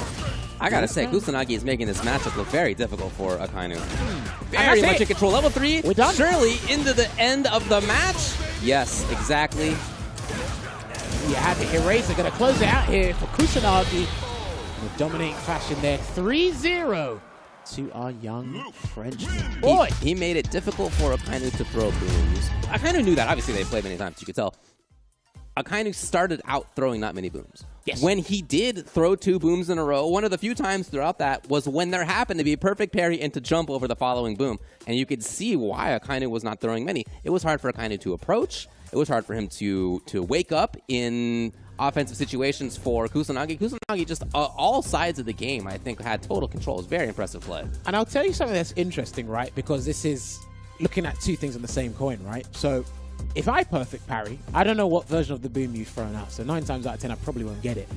But you actually don't know when I'm going to go perfect parry either. So when I do get it, I might just be holding up in the process. Yeah. There's nothing wrong with parrying, just holding up. Right. And the only real indication you have is it's more so the sound effect than the visual.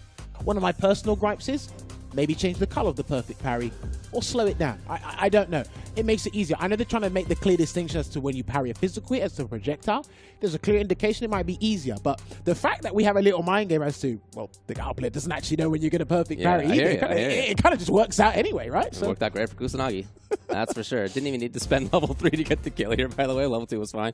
So, wow, 3-0. I did not look for that to be a 3-0. But again, fantastic play by Kusanagi. Shoutouts to Akainu, ends up at 4th place. Really strong performance throughout this tournament, but ultimately it's not enough. Before that, geez, look at it. He had 3-1 that kills you. He had 3-0'd RMK fast, and yet denied by Kusanagi. So losers finals will be Lionheart and Kusanagi. So we have a Dalsim, a Cammy, and a Luke remaining in this bracket here. Hopefully you guys have been enjoying the action just as much as myself and Ultra David. It's been a blast. However, if you guys have been enjoying yourselves, you want to get more into invested competitive play, why not check out the Bucklers Bootcamp? It is there. It is a free game LinkedIn mobile friendly website there. You can see it. There's a QR code, so you can join the guys there and go to the website immediately. And support your enjoyment of Street Fighter 6. You can check things out like player data, your friends, the clubs they're participating in, of course, as ranking information. It's all at the ease of your fingertips. You can find out other information as well on the characters, as well as in-game events, rewards, and updates regarding Street Fighter 6 as well. So check that out there with the Bucklers Bootcamp. Again, I use that pretty often myself. I'm on there for the frame data pretty often. I'm on there to look up player info pretty often. So check it out. A lot of cool stuff up there. One of the things that you can do at Bucklers Bootcamp also is to play Pockets. Look at this. Yeah, look cute Ryu. Look at that little guy. Look at that little guy up there. Give him food. Cure. Make sure he's clean. You don't want your Ryu to be dirty. Come on. Look at little cutie Ryu there. If you would like to check this out, the place to do it again is Bucklers Bootcamp. The service is based on the motto praise and develop, which is the intention of Bucklers president. You can check it out. Register as a member and work up a good sweat together with all cutie little Ryu. Look at that little guy. Aww. All right, so there you go. Make sure you check out those fine products there, brought to you by Capcom. But yes, we've got 2 more matches remaining, and we edge ever so closer to crown a champion from this region to join us at Capcom Cup 10. Let's take a little break. When we come back, we'll get to you with losers finals. You're really making all of this by hand. Oh yeah. The avocados are hand mashed, the chips are hand tossed, and everything is made fresh. You make it fresh every day. Yes, every day. The Chipotle way is we make it fresh every day. Sounds delicious. I present the Hunter from Komura.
Objection!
berserk.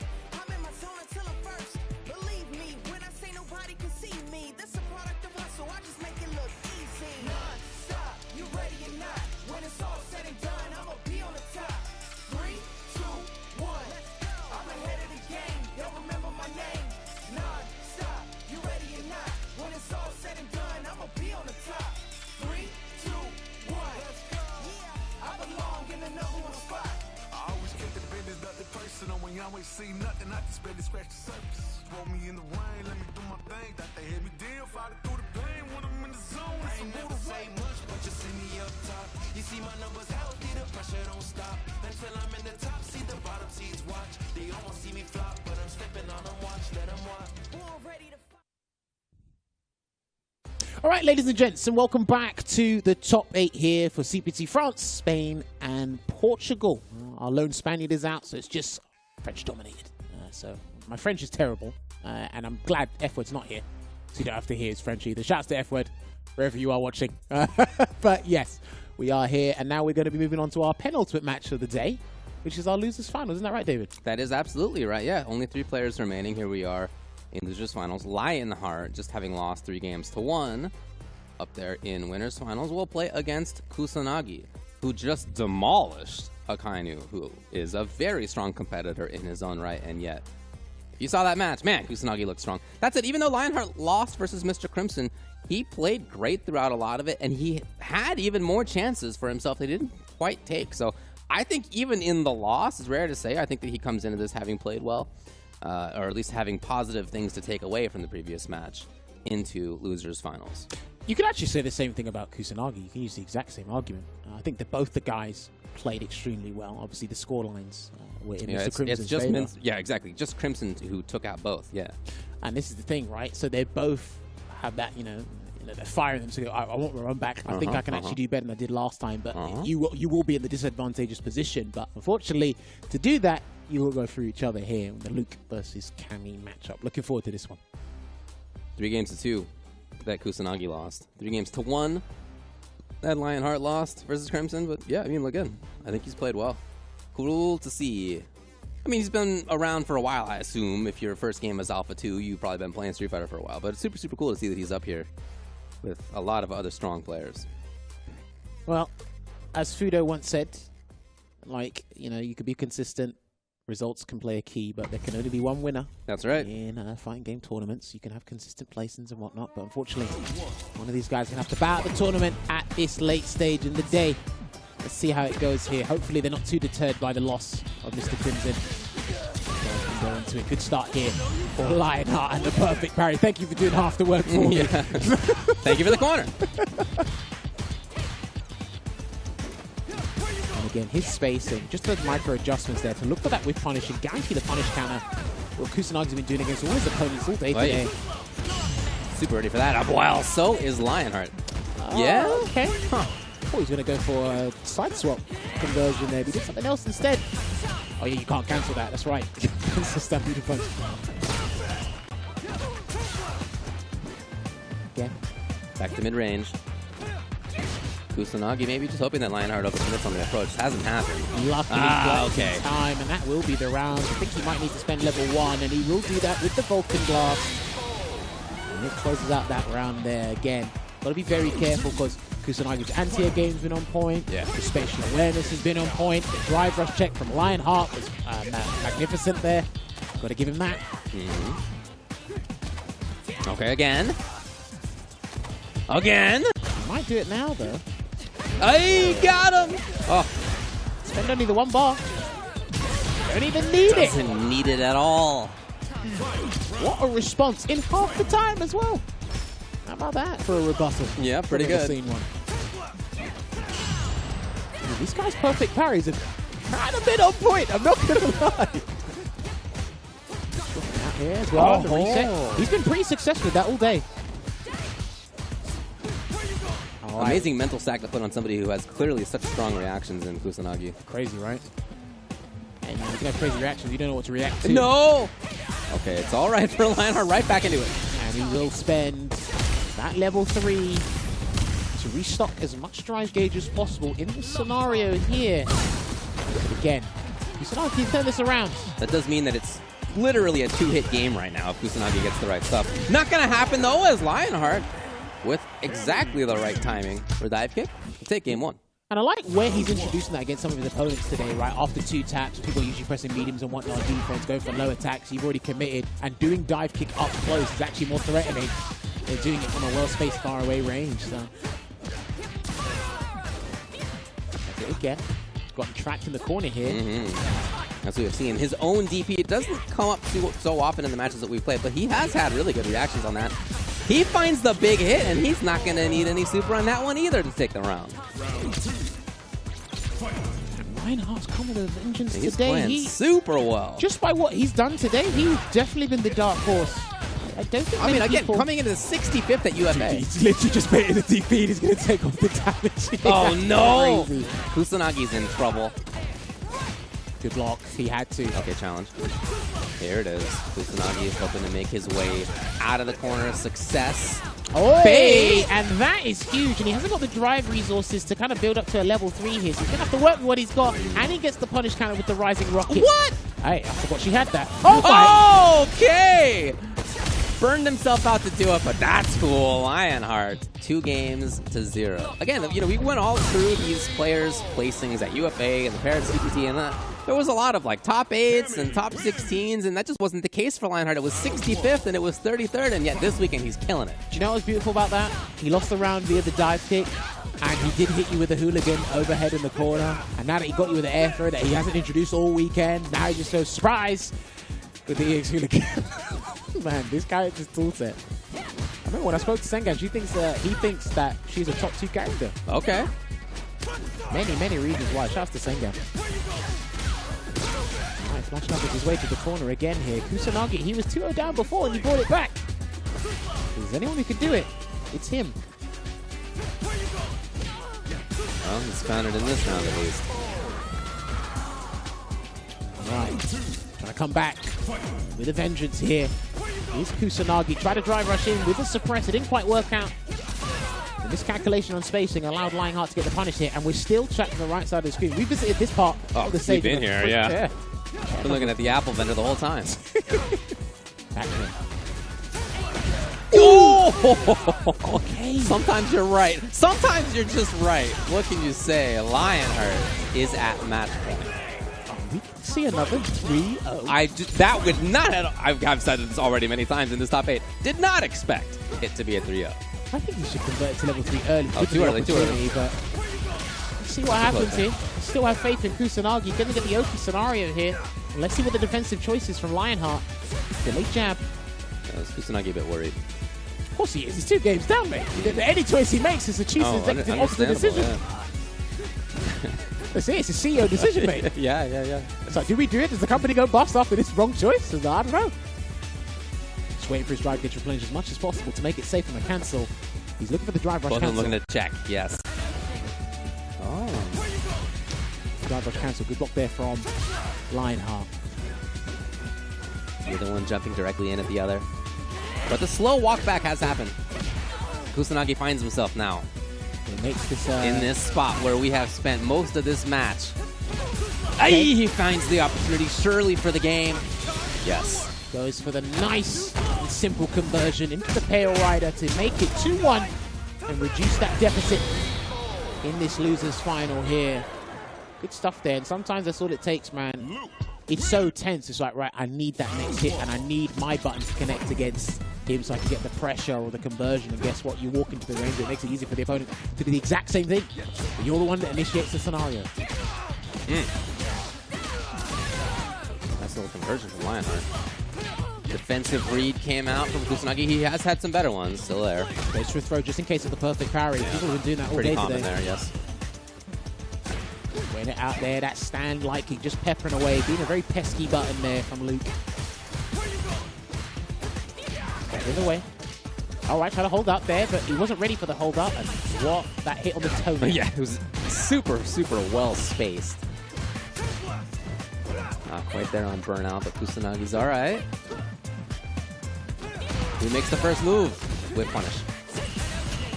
Trying to hold that parry there, and he's almost going out here. Big opportunity. And it worked out against Crimson. Looks like it's working out here. Gyro Drive Smasher will send Lionheart to match point here. Hoping to move through out of losers finals. Kusanagi's been in this position, though. He did go down 0-2 versus Crimson and battled back into game 5 at least. Right now, not looking great, though, as Lionheart's the one who finds the first big hit corner. Yeah, he's looking for a bait. Not even a parry or a DP That's again. spacing it again. Okay. Making sure it hits his foot the whole time. All right, he's got spend. I think he's got spend. And he's not going to. Oh. Okay, that's a very brave choice not to spend DP, there. he had that earlier in this set. Not there. Uh-oh. He's in the yellow, and that's going to be it. Lionheart puts his place in the grand final, where he will go up against Monsieur Crimson, pulling out the 50 caliber. Locking on and firing there with the detonator soul. Damn, what a performance this guy's had today. This is insane. Not a 3-0, but man, still a very strong victory by Lionheart. Well. Just when we thought young one talent would do it there in Kusanagi, one comes in and says, hold on a minute, hold my beer. Yeah, taking a look back at this, man, it really felt like Lionheart had control throughout a lot. I guess we're taking a look at when Kusanagi was not entirely out of this thing. I mean, first round goes to him. But as it went on, we saw better and better spacing, better and better mix-ups from Lionheart. His own neutral play, very strong. He didn't need anti-airs very often, but he did have them when he needed them. But this is always interesting, right? I believe we've seen this matchup 3 times today. What's that? So, Cammy versus Luke. Shanks versus Link Exello. You identified hesitancy in Link Exello's gameplay via anti-underground, which means Shanks won. But then we saw how Kusanagi handled it against Shanks. Yeah, that's right. I mean, he completely dominated there. But then watching Kusanagi up against Lionheart, different kettle of fish. Right? Yeah, I suppose so. And that will just strengthen my argument. Say, is this even? Or does somebody heavily win? Which is 3 times today, 3 different styles. Yeah. So, it's crazy. Very interesting to watch in this top 8. It's been a blast of a top 8 to watch, and we're now down to just 2. Mr. Crimson is who most of us thought would be in this position. Favorite coming into this thing. Of course, Valmaster has already qualified. He chose not to enter. And Crimson, as a result, I think many of us thought that he was the favorite. Well, here he is, in the best position to be able to qualify for Capcom Cup. Winner's side, All he needs to do is win the next 3 out of 5. But Lionheart, after all of the players who were in this thing, again, he's the player who I'm least familiar with in this set. I've only seen him play a couple of times. I've seen the other guys play a lot more over many years at this point. And Lionheart is the one who's made it through all of them. It could be the unfamiliarity card, not necessarily new kid on the block, but in terms of, right, this is probably a new experience for him because he doesn't really have time to go, oh, so what's Mr. Crimson like in Grand Finals? But everyone will just say, well, you got to learn the hard way. Okay, yeah. So it's like, again, anyone new here, and remember, what happened in that set where it's 3-1, a lot of those chances, I don't think you're going to be able to replicate them in that same fashion because not only will you have to reset the bracket, you then got to win it. So that's a total of 6 games you've got to try and do that, right? Mr. Crimson, I remember, anecdotal experience, in SF5, I tried to use a different character against him in the first of 3 sets. Okay. I had all the chances to beat him, never capitalized. And then I watched his stream and he watched everything that I did and I said, okay, chance is gone. Like, it's gone, it's not happening again. Yeah. And sometimes when I watch the French players go up against him, if you try to surprise him in one thing, he's identified it. And the fact when he saw against, he blocked Lionheart's quick spin knuckle mid-screen, jabbing to, and it's like, how are you ready for that? It's like, come on. But that's an identification, a huge one, that how much he wants to qualify and return to the Capcom Cup Finals. He really wants this spot, and he puts in like tons of hours, strenuous task, but he enjoys it nevertheless. He obviously does a great job with it, no doubt about that. He does seem very prepared. I mean, in that match that he had against Lionheart, Lionheart had more opportunities, as we keep mentioning. There were more, even. There could have been. I think you're right that some of those are going to get buttoned up a little bit. Yeah. Versus Crimson. Coming into this matchup now, Crimson will have thought about it. Obviously, he'll have been watching in Losers Finals, trying to game plan for which one would be his competitor. Here he is. He I'm sure will be well prepared. Well, we'll see. I'm hoping, Lionheart has another gear he can switch to here. Again, I think the goal right now is we need to reset the bracket. My biggest issue, because we only saw it in one first to 3, was the drive gauge management. Okay. Because sometimes when he did present himself with a very big opportunity, he was kind of low on drive gauge, which made it easier for Crimson to start resorting to limbs, and the heavy ones take off some of the most drive gauge consumption. And then when he's back at full screen, it's like, okay, you're not going to navigate around the fireballs. Look, like you said, he had a brain fart. He done level 1. And we're just like, dude, I'm pretty sure that doesn't work. No. That was surprising to see, yeah. So I'm hoping he just doesn't have those kind of brain farts here as well. Yeah. And I don't know what it's going to take to really shake up Mr. Crimson and galvanize him to do something in a position that's so favorable to him in the Grand Finals. I mean, the way that Lionheart played in that last match was with incredible control. Yes. And he played that great. So, I don't know, maybe he takes that kind of mentality into this next game, this next match. But it will be tough. Not going to sugarcoat it, as here comes Mr. Crimson trying to qualify for Capcom Cup. Well, it could be a Herculean task.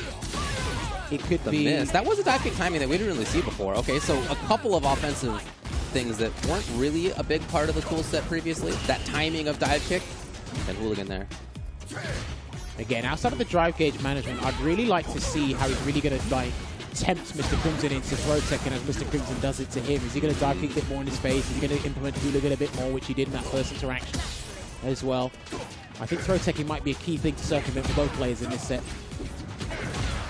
Oh, roundhouse to the face. Perfect parry. He's in there with the conversion and a reset again into the overhead. Okay, it looks like he might go reset heavy for the first half. We'll see. Well, he finds the hit. He's going to take a round. It's a really good start from Lionheart. Which means Mr. Crimson tries to parry the overhead and he grabs him, he's in trouble. I think he's banking his dive jump. Oh, wow. Air approach again to start things off. Last round was the same way. Okay, so he's probably going the non-traditional route first to see what he can do. Oh, there we go. Not too much there. There's no knockdown. That's what I'm worried about. No. And just like that, it's Crimson who... Oh my god, jump roundhouse. And jump timing again! Lionheart will take the game? Yes! Game 1 with powerful jumps and dive kicks on his way into the corner. Control, damage, finding his way back in both rounds even. Was Lionheart. I've got to say powerful yet fortuitous. I think the cross-up light kick was very fortunate. Sure. Because even I didn't know what side it was going to land, to be honest with you. So. Oh, good work, dude. All right. Hey, this is why we're the backup dancers. He's got the game plan. I mean, of course. Right, yeah. He's got the game plan. I also think what's helping him as well is when he perfect carries a heavy. Because when you perfect carry the limbs, it limits them for a couple of seconds. Yeah. I'd say a couple of minutes. I gotta jump around this again. Ah, there we go. Almost burnt out is Mr. Crimson. Can he take advantage of that though? He's trying to get away. Not for long. Burned out even. Chase him. Yeah, no, he's free. This is free. This is a really bad spot here for Crimson. All the way to the corner. Stun him. Yes, here it comes. He took the hit. He took the hit again. That means you're not going to get wall splat. But he took so much damage to try to avoid getting wall splat that this one might kill. Spend it, all of it. Spend the level 1. And he's going to do level 2 instead because he said, I'm not taking any chances. And the last hit of the charge cannon, or spiral arrow, I should say, takes that round here. Lionheart. That was like worst case scenario for Crimson. Taking those hits, understandable. It means you're not going to get splat, but then still getting splat. That was most of his life that he lost in that series. Flame. The roundhouse as well. That takes off the most right. Gauge and oh, that's still. You know what? That would have been a sick conversion, but shout out to Crimson for keeping his eye open there. Yeah, you want to risk it. Almost got the jump roundhouse there for the back medium punch, beat to it. There is an anti-hit from frame 8, I believe it is. Here we go. Getting as close to the danger zone as possible here. And he's not going to be overzealous. Just play it safe from this point out. Yeah, not much that Lionheart can do. It's got to be a lucky jump at this point. Well, guess what? Don't know if you noticed. Burned out as well. Oh my god, he stun him again! Not again. Oh, he's done. Mate, he's done. David, he's done. What the hell is going on? He will build a bar. What on earth is going on? Lionheart is 2-0 up on Crimson in set 1, and the lucky jump came. And in both of those rounds, I mean, it's not just a lucky jump. I don't want to say that that's it. Crimson put himself towards burnout in both of those rounds. Capitalizing hugely after that was Lionheart. In the first round, Lionheart got a lot of extra damage because of how defensive choices were made by Mr. Crimson. I don't know. I will say the first jump was lucky. The second jump was scripted. Yes. No. I've seen him play Luke. I just am surprised that he needs to do it, is all I want to say. I've seen him have a strong Luke. I know he's played other characters in this game and previously, but to get knocked off with this also nevertheless is that must incredible. mean he must have had this idea from when he was waiting. Because he said, like, that was a 3-1, but that must have been a close 3-1. So I don't want to, like, bank on that again. And he might be very unfamiliar with his Luke style here, Lionheart. Dude, we just saw Lionheart 3-1 against a top-tier Luke player in Kusanagi. But here's Crimson. Somebody forced Crimson's hand to go off the Yoga Master. Is this the answer? Hopefully, maybe Crimson will join the Ministry of Propaganda. Who knows? Nice whip on it. Yeah, he's there for a while at the whiffs.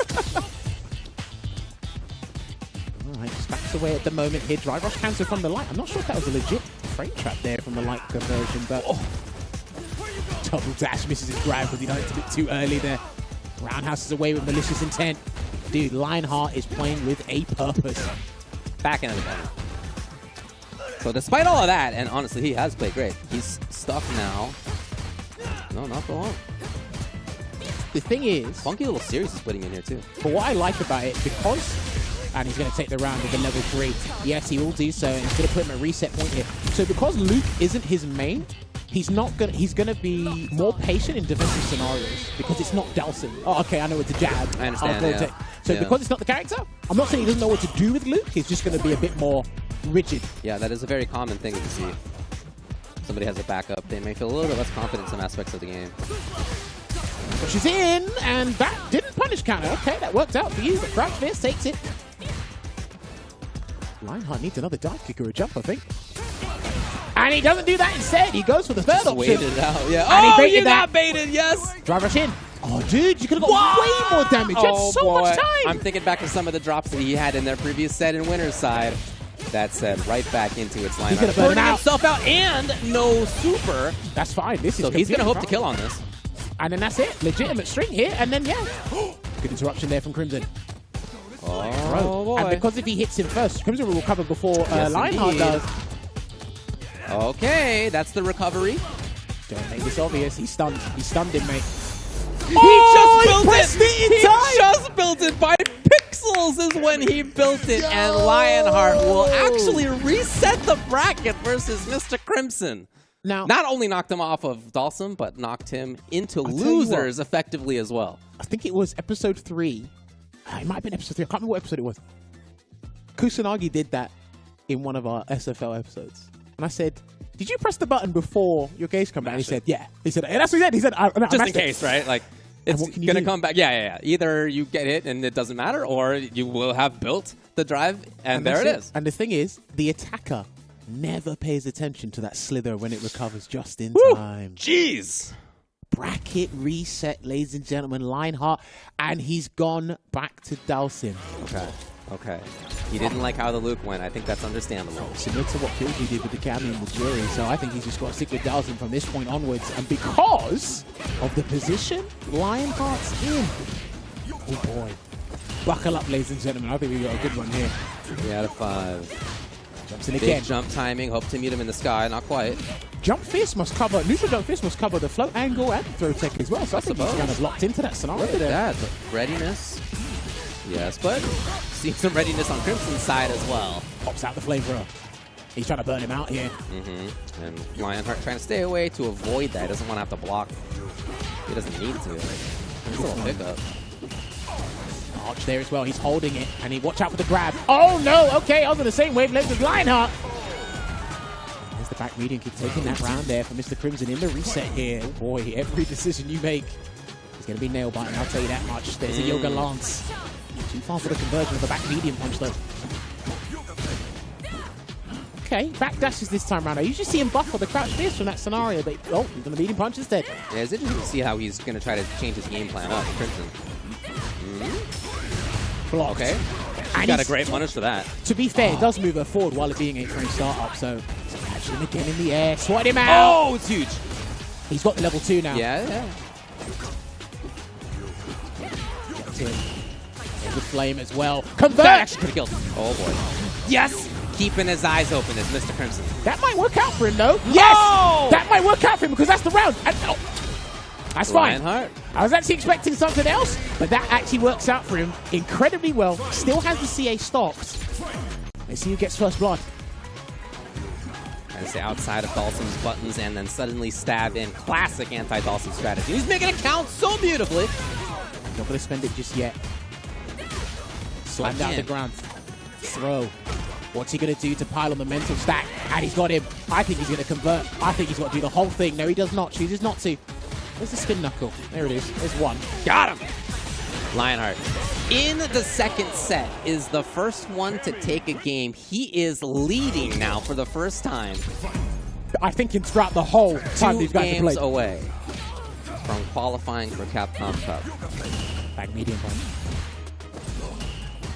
Here we go. Dive kick. It hits, and luckily he wasn't firmly planted on the ground. So it was only an airborne scenario. Going to get the conversion to Spiral Arrow once again. And then pile on the pressure. Last minute drive impact there, and he's going to go for the teleport side. That's an amazing reaction. Barry denied the offense immediately. Dude, is he playing at hyper speed past the speed limit? Oh. Yeah, get a bit too passionate there, buddy. The Yogi Inferno for the 30%. He just held it. Oh, that worked! Okay, no, that was oh, that worked? What should I do there? He walked into Mummy. Okay. Oh, man. Okay. Some aspects of that round there give me a little bit of pause for Lionheart moving forward here. Some slight brain farty decisions. See if Crimson can recover. I hope he's brain farts on both ends, to be honest with you. There we go. Quick spin knuckle in there again. Drive reversal. Immediately seeing the green and saying, I am not dealing with that. Takes him down. Almost got it. Beautiful. Yeah, didn't want to burn himself out with the conversion. It's not going to kill either. So gets the back throw here. And this game is looking comfortable. Mr. Crimson. Too far. Uh-oh. He's in big trouble. And you haven't got level 2 either. Threaten the stun before you stun him. Threaten it before you do it. Yep. Just a little bit more.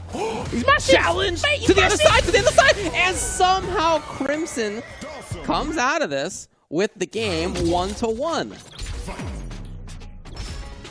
This is insane. Cutting I off never the screen. expected this. No, amazing play. That's the safe spot. Sweet spot indeed.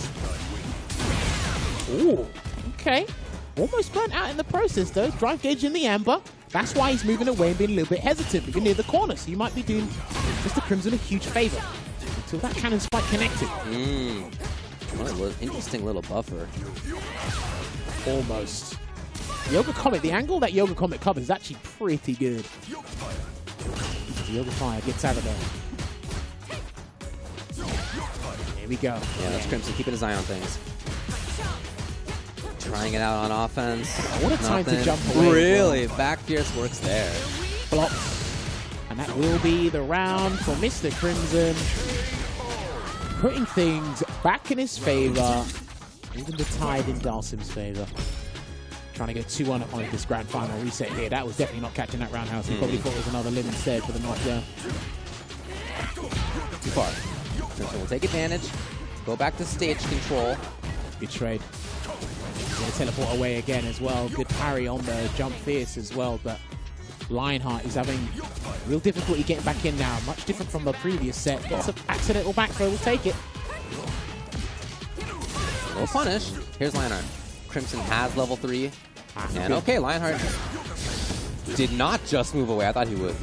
Maybe that's why he went in. Crimson, though, is still keeping his eye on it. No hooligan yet either. As soon as he... Oh, okay. Done the hooligan dive kick. The grab, though. Gets another grab in there. He just needs a hit. Same thing for Crimson. Crimson escapes. He's going to try it up close. Got to deal with it.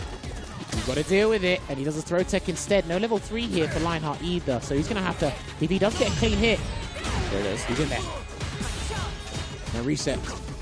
Oh, and he's out of there. Yeah. He just wants to be nowhere near her. Grab, is it enough? Yes.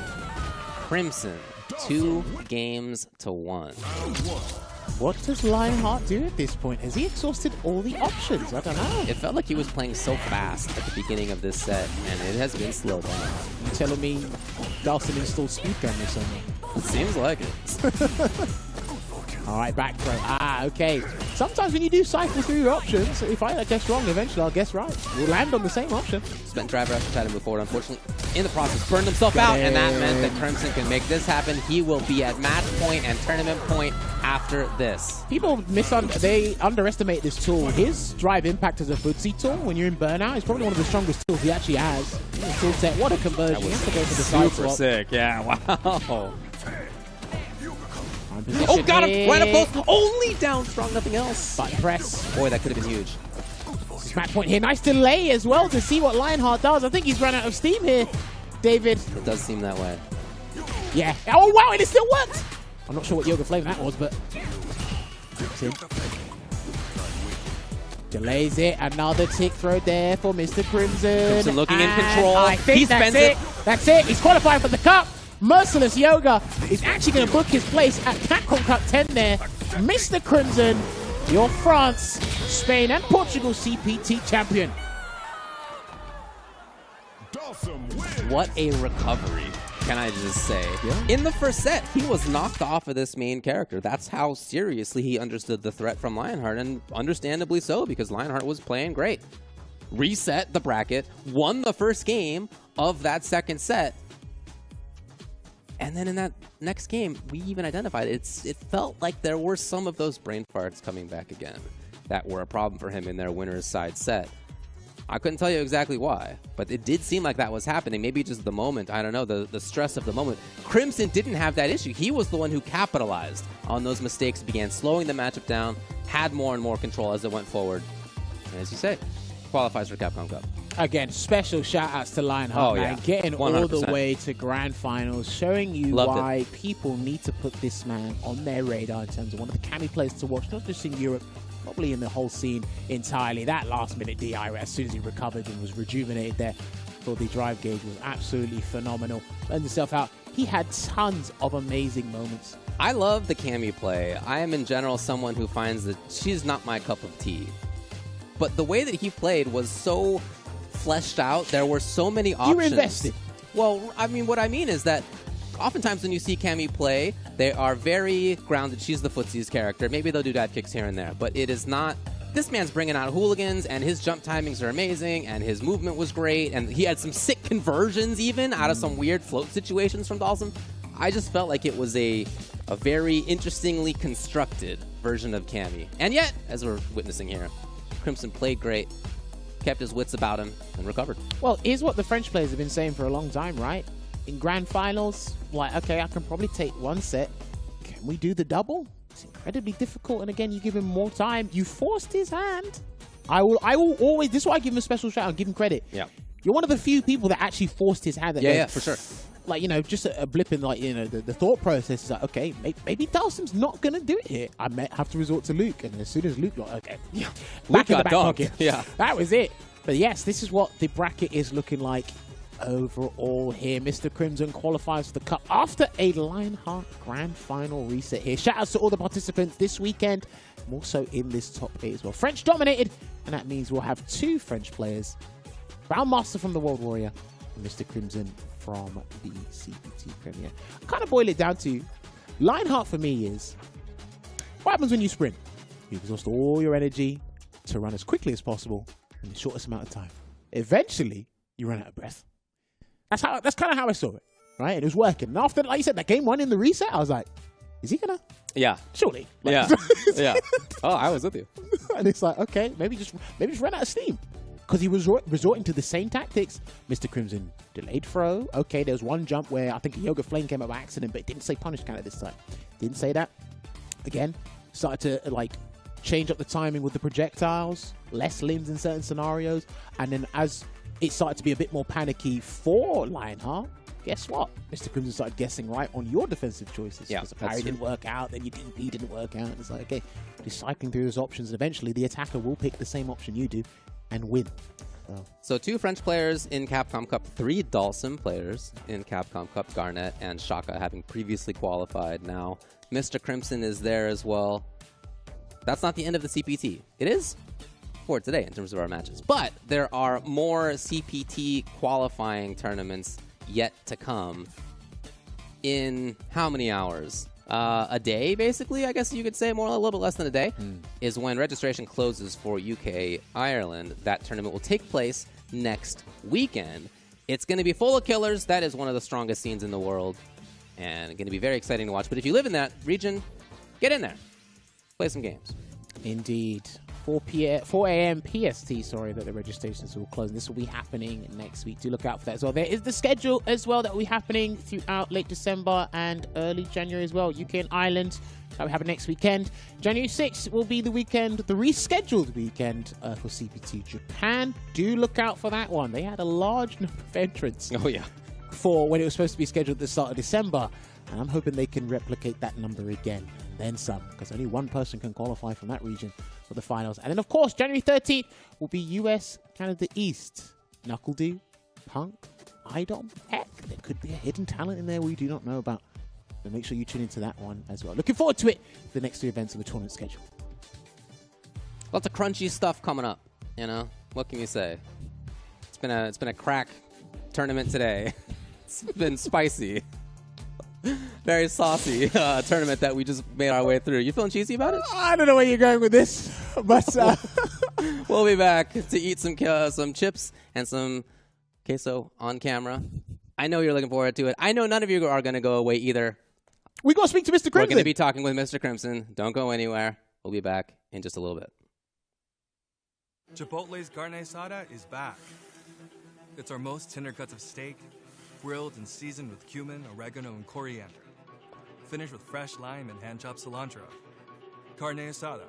This is our best steak ever.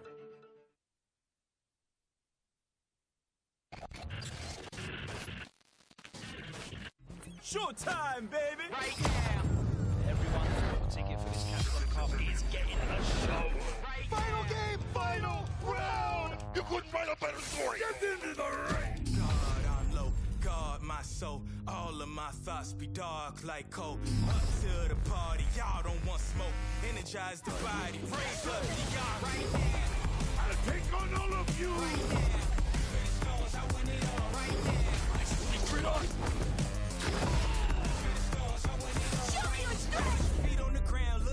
This corner pressure is where everyone goes through. No more games. How you get serious? RD taking it down convincingly against the biggest red thus far.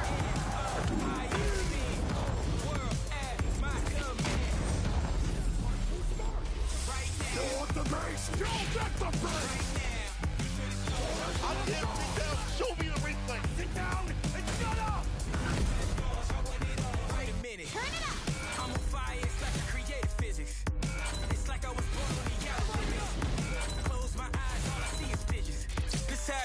when you get to the commas. That felt good, didn't it? I've seen a lot of fights in my day, but nothing even comes close to this. Rough talk right now. Au revoir. Meaningless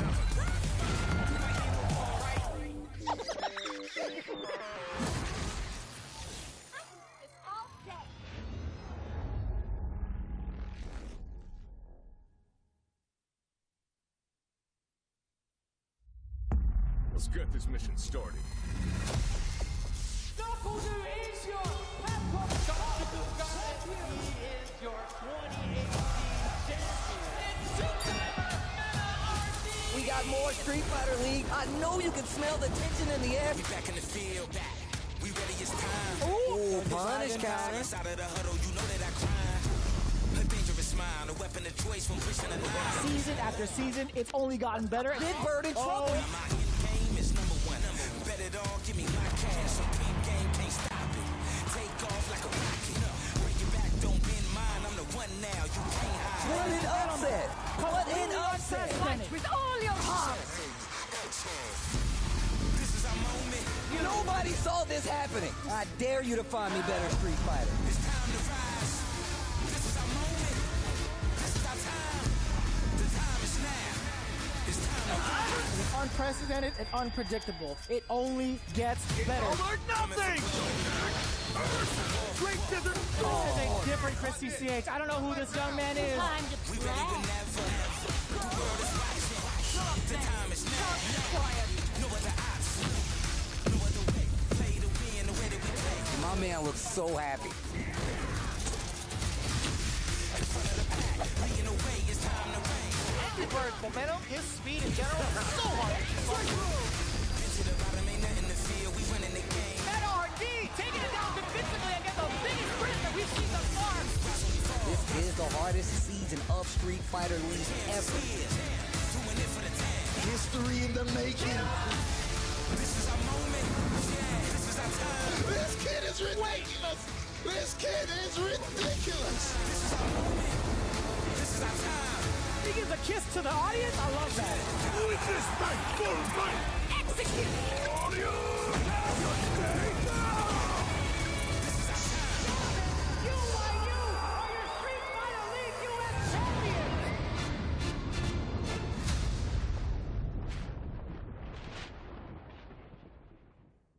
Three, two, one. I'm ahead of the game. They'll remember my name. Non-stop. You ready or not? When it's all said and done, I'ma be on the top. 3, 2, 1. Let's go. I belong in the number one spot. I always kept the business, nothing personal. When you always see nothing, I just barely scratch the surface. Roll me in the rain, let me do my thing. Thought they hit me down, fight it through the pain. When I'm in the zone, I ain't never say much, but you see me up top. You see my numbers healthy, the pressure don't stop. Until I'm in the top, see the bottom seeds watch. They almost see me flop, but I'm stepping on them, watch, let them watch. Born ready to fight. This is my... Can we bring you my new segment? It's a show I proposed to Capcom a couple of months back. It's the ASMR section. We spelled it wrong. It's called Chipotle Unwrapped. Thank you very much for joining us. The tournament is concluded. I didn't crunch it, by the way. It was David. But yes, we are here, myself, Jammers, and Ultra David. Tournament's concluded. Another person qualified for the Cup. Another tournament done. It's in the books. Again, I always like asking people when they see this region. Again, your overall opinion. I mean, you know that the region's strong. Like, coming into this, of course, I know that the region's strong. My favorite was Mr. Crimson, as we discussed. I think that was the case for most of us. And he ends up taking it. But in that process, I even think higher of the scene than I did before. Again, I already thought it was extremely strong. I was looking for players like, Kusanagi to make deep runs. That wasn't a big surprise. Akainu making a deep run wasn't a big surprise. Kills You wasn't not a big surprise. Here's a look at the top 8. Lionheart, I don't want to downplay because I thought that he seemed good yesterday, but I just know him less than the other players who are in here. And yet, other than the ultimate winner, of course, Mr. Crimson, he played the best. And he certainly gave Crimson a big scare. If you're switching off of Dhalsim into Luke, even though, obviously, Luke's great, even though we know that Crimson has played Luke, if you're making him switch off of his main, You've really put a scare into him. And then to take the first game of the second set, man, you got to think Crimson's heart was pumping. So, I mean, just shout outs to Lionheart for showing that there's even more strength in a region that I already knew was strong, for putting himself into that conversation as one of the best players in the region. Love to see it. I thought that was great. The way that he plays Cammy, as we talked about before, I just was very impressed by it. He has an interesting style. Some unique options that he brings out. I do feel a bit of there's an element of Hurricane in there as well, because again, Hooligan's got, I think it's got more options than it ever had before, because obviously there's the fast fall and there's other 2 options. But because it's got a plethora of options, it allows certain players that where Cammy is supposed to be, you know, incredibly linear but strong at the same time simultaneously, you'll have to mix things up here and there. We saw a couple of resets. Obviously, we see Killsy doing resets via drive rush counter to overhead. No, he's like button, DI, or button, Hooligan. Then you got to deal with the next layer with the overhead or the command grab. And then really mixing it up. I love the dive kick timings, especially at the ranges of them. Because I was highly praising Shanks, and I can't eulogize that guy enough in terms of what he's done in Street Fighter thus far. And the space of a dive kick carry. Then, like you said, Lionheart just introduced another style that we probably need to pay more attention to when it comes to Cammy down the line. That's right. You know, so don't ignore the factor. And again, like I said, special shout-outs, and I keep repeating this, but special shout-outs to Lionheart, because the fact that you forced Crimson to even change and consider that Dalsim might not be the play here, I think that you got to put him in his own bracket for maybe MVP. Other than that, what was the standout matchup for you? I'd say Kusanagi Crimson. Sure, Crimson jumped out to the 2-0 lead. Kusanagi then brought it back to 2-2. Yeah, that was a good one for again, sure. Crimson, I think with because again, there are. I was worried about Crimson's overall performance this year because Dalsim wasn't necessarily showing how strong he was at the start. It's a character. It's an investment character. So it's going to take time. And then there was things like Evo, Gamers 8, a couple other tournaments here and there where there was fluctuations in the results. I'm not sure if he's going to qualify. Does this need to be the year where he learns before he goes nuts the next year, if we do have a next year? And then he was winning a couple of the ranking events on the World War, and I'm like, that's fine, but that's not the main. That's not the main event. He got 13th at the Paris offline CPT, for example. Right. There you go. And then obviously he wins one of the World Warriors.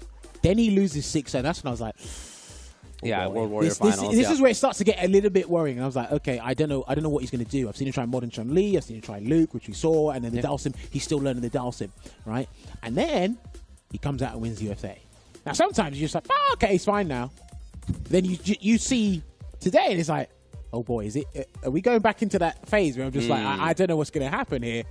And it must be hella nerve-wracking for him. I'm sure it is. Because technically, after this, the only other chance he has is LCQ. And that could be hypothetically Oh, that's going to be one of the strongest tournaments of the year, of course. Right, and that's why for some people, it's like their online premiere is their last shot. And then, am I just mentally drained because of how rapid these tournaments are coming thick and fast? Or do we have one more chance? So it is, and luckily, he's qualified here. It wasn't easy. I'm glad the players made him work for it. See that? Yeah, definitely.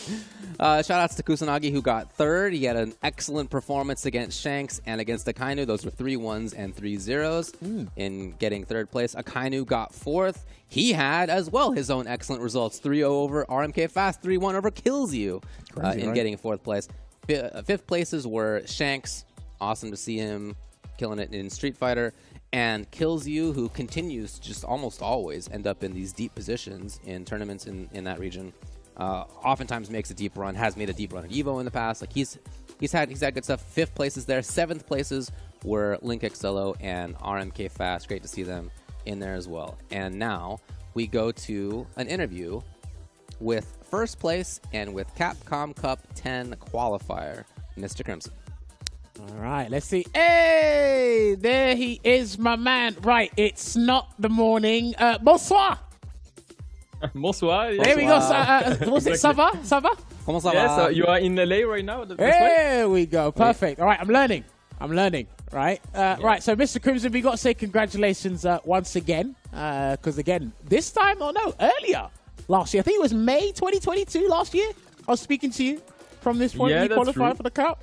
Yeah, that's true. crazy, That was right? the same, but I think that was actually that wasn't the World Warrior finale. It was the same tournament. The Yeah, same tournament. Literally the same scenario. Crazy, isn't it? But no. All right, this is where we got to have a little chat with you. And my first question to you is: I spoke to Garnet about this when he qualified for the Cup. I want to get your opinion on it. What are the numbers with Dalsim versus Cammy? Is that even? Is that Cammy's favor? Talk to me. I would say it's Cammy's favor, but honestly, the more I play the game and the more my opinion about the matchup change. So this is not definitive, but I think at least that she have a slight edge because of the dive kick, of course, the anti-fireball tools, etc. So on the first set, I thought to myself, okay, I need just to try to look to not give him too many information and be able to have a full set full of Dalsim. So yeah, in terms of matchup, I will say 6-4 Cammy's favor. Okay, because I remember... Nothing unwinnable. Okay, no, that's fair. Because I remember I watched one of F-Champ's streams, and he did say people might think it looks even now, but the longevity of it, down the line, it might just stick to being in Cammy's favor. So I'm glad I actually got your opinion on it as well. I like that it's not too far-fetched for Cammy, because you did show some really cool stuff there, but it did feel... It was nail-biting for us. Lionheart won 3 games in a row, okay, in the first set. Then he wins the first game of the second set. Talk to me about your mindset at that moment and how you feel you managed to make the recovery and win the final 3 games to win it all. It wasn't a easy reset. I mean, there is no easy reset, of course, but this one was hard because 3-0, and also I lost 3-0 against Valmaster on the previous grand final, and I was in winner. So it could be a moment where I could like doubt about my ability, my psychology, my solidity. But I mean, I have a lot of experience, and this wasn't my first tournament. Luckily, I won UFA recently, so I get back some confidence.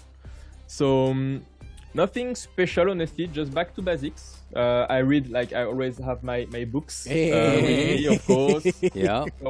Read back everything and just play the play style that I have to play. Okay. My next question to you as well. So Lionheart was actually not on our radar. I pegged him as a dark horse as he got to the grand final. But my question to you, Crimson, is who was going to be your toughest opponent today? If it wasn't Lionheart, was it someone else you were looking out for? I mean, there is so many good players in this top 8. It's hard for me to call a name. Of course, Kusanagi was really... I was nervous about this match because every time when I face him, it's like last match. And most of the time I win, but it's always really clutch. Of course, my friends like Akainu, Kills You, are always hard match for me, but Youngheart showed that he was also one of the best here.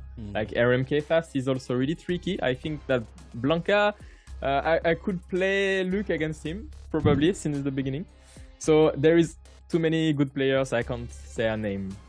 Okay. How do you feel considering how many strong players there are there? How do you feel that this region stacks up against other regions across the world? I think in France there is a culture of fighting game. First, I mean, there is a lot of players. For example, Youngheart is playing Guilty Gear and Blaze Blue, so he knows fighting games. Most of the players in this top 8, even the best player in France, they all play a lot of kind of fighting games. So I think that's why right now the French have a little edge in Europe, close with UK, of course, Finland, etc. But yeah, that's why. Okay, interesting. Now, I want to present a theory to you. If you didn't qualify today, would you have gone to the LCQ, or would your season been done? Because it's been a very exhausting season for all the players this year. Would you have taken that extra step to go to the LCQ if you didn't qualify today, or would you said, you know what, I'll just start preparing for the next version of the game? I think I would give it a try, because you don't have the opportunity to play for $1 million every day, of course. So it's worth traveling, and of course I'm lucky enough to have my sponsors with me. So I think they could help me to go there and have my shot. Well, you didn't need to do that. Now you're in. What's your game plan here on out? How will you go about preparing to try to win that $1 million at Capcom Cup X? I need to work on the Luke matchup. Okay. On the Ken matchup too.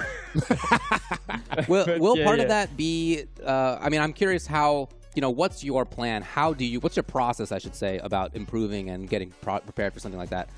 But also, are you thinking about other characters? Obviously, you went to Luke today. Like, what's your overall game plan?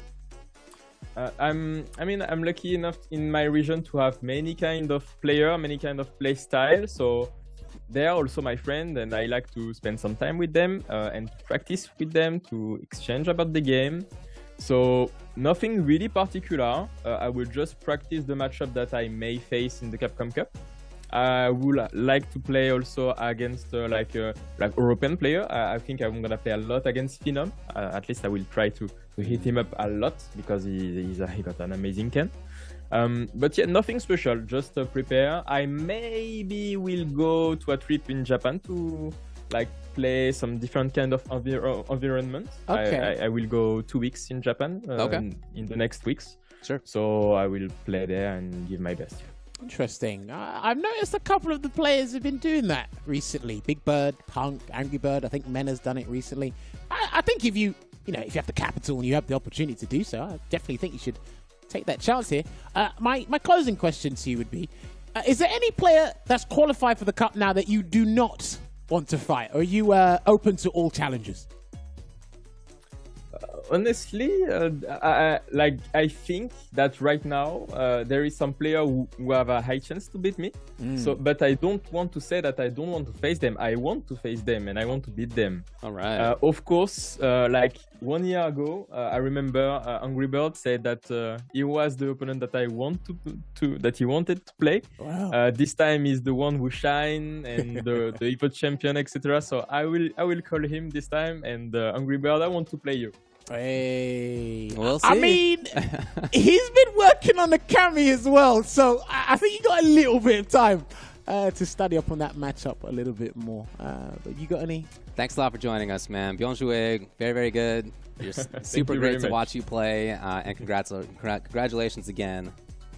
Shout outs to your scene, man. You got a lot of good players out there. Yeah, man. guys. Is there anyone you want to shout out? Oh yeah, or thank? give us your shout outs. Oh yeah, of course. Like recently, I played against Shax. I play against many players who helped me in the matchups. For example, let me give Soundboy also he helped me. Like Miyazono also. So also Alphen who helped me to practice the Kami matchup. So thanks to them.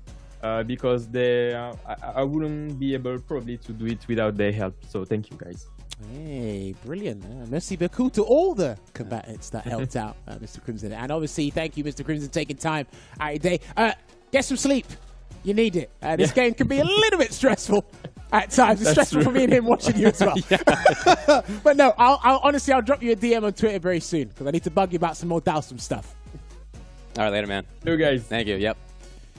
Man. Oh, there you go. Congratulations again to Mr. Crimson for qualifying. Again, he was the favorite coming into this, but man, that scene did not make it easy on him to get through. And each and every year, it gets more competitive and more players come into that competitive environment. It's supposed to inevitably get harder.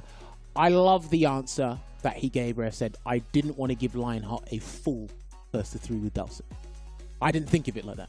Obviously, we're like, oh, have you forced his hand? He might think he has to do this. Right. Okay, just get the information. I don't want to give you a full first to 3. It's a very interesting perspective, yeah. Going into the next one, you've already had enough time to do it. So maybe when we watch first to 3s and someone changes, maybe that's another element we can now consider when it comes to that as well.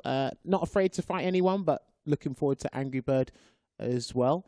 And then it's interesting because some players, their journey has come to an end when it comes to qualifying. But I said, okay, if you didn't, would you have gone to the LCQ? He has the means to do so, but even with some people who have the means to do so, they'd step down. Yeah, understandable, but not him. In any case, he doesn't need to worry about that. There he is in Capcom Cup X. Now, there are only a few more CPT qualifier events before Capcom Cup early next year in February. The next one coming up is this next weekend, and registration will be closing soon, so get in while you can. UK and Ireland. Registration is also open for Japan. That will be January 6th, beginning of next year.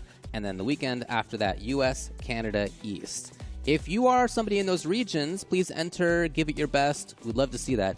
If you're somebody who is more on the viewing side of things, man, we are in for a treat with these three. These are going to be three of the strongest throughout the world.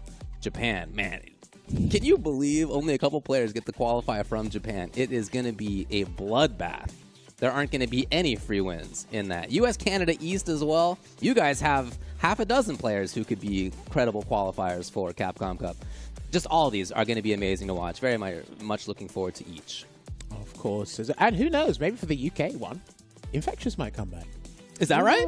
I don't know. Okay. I thought do you have secret info? No, he has played the game. I'm sure. Yeah. Everybody keeps asking, where is he? Where is he? Where is he? And then when he does show up, sometimes he goes really far, and sometimes he's qualified. Who knows? I don't know. Just well, throw something into the equation there, the monkey wrench in the works. But no, you know what? It's been a pleasure once again. Thank you guys for having me on the stream here. David, we got to do a full shift. It was a blast. Thanks a lot for coming out. Had a lot of fun commentating with you.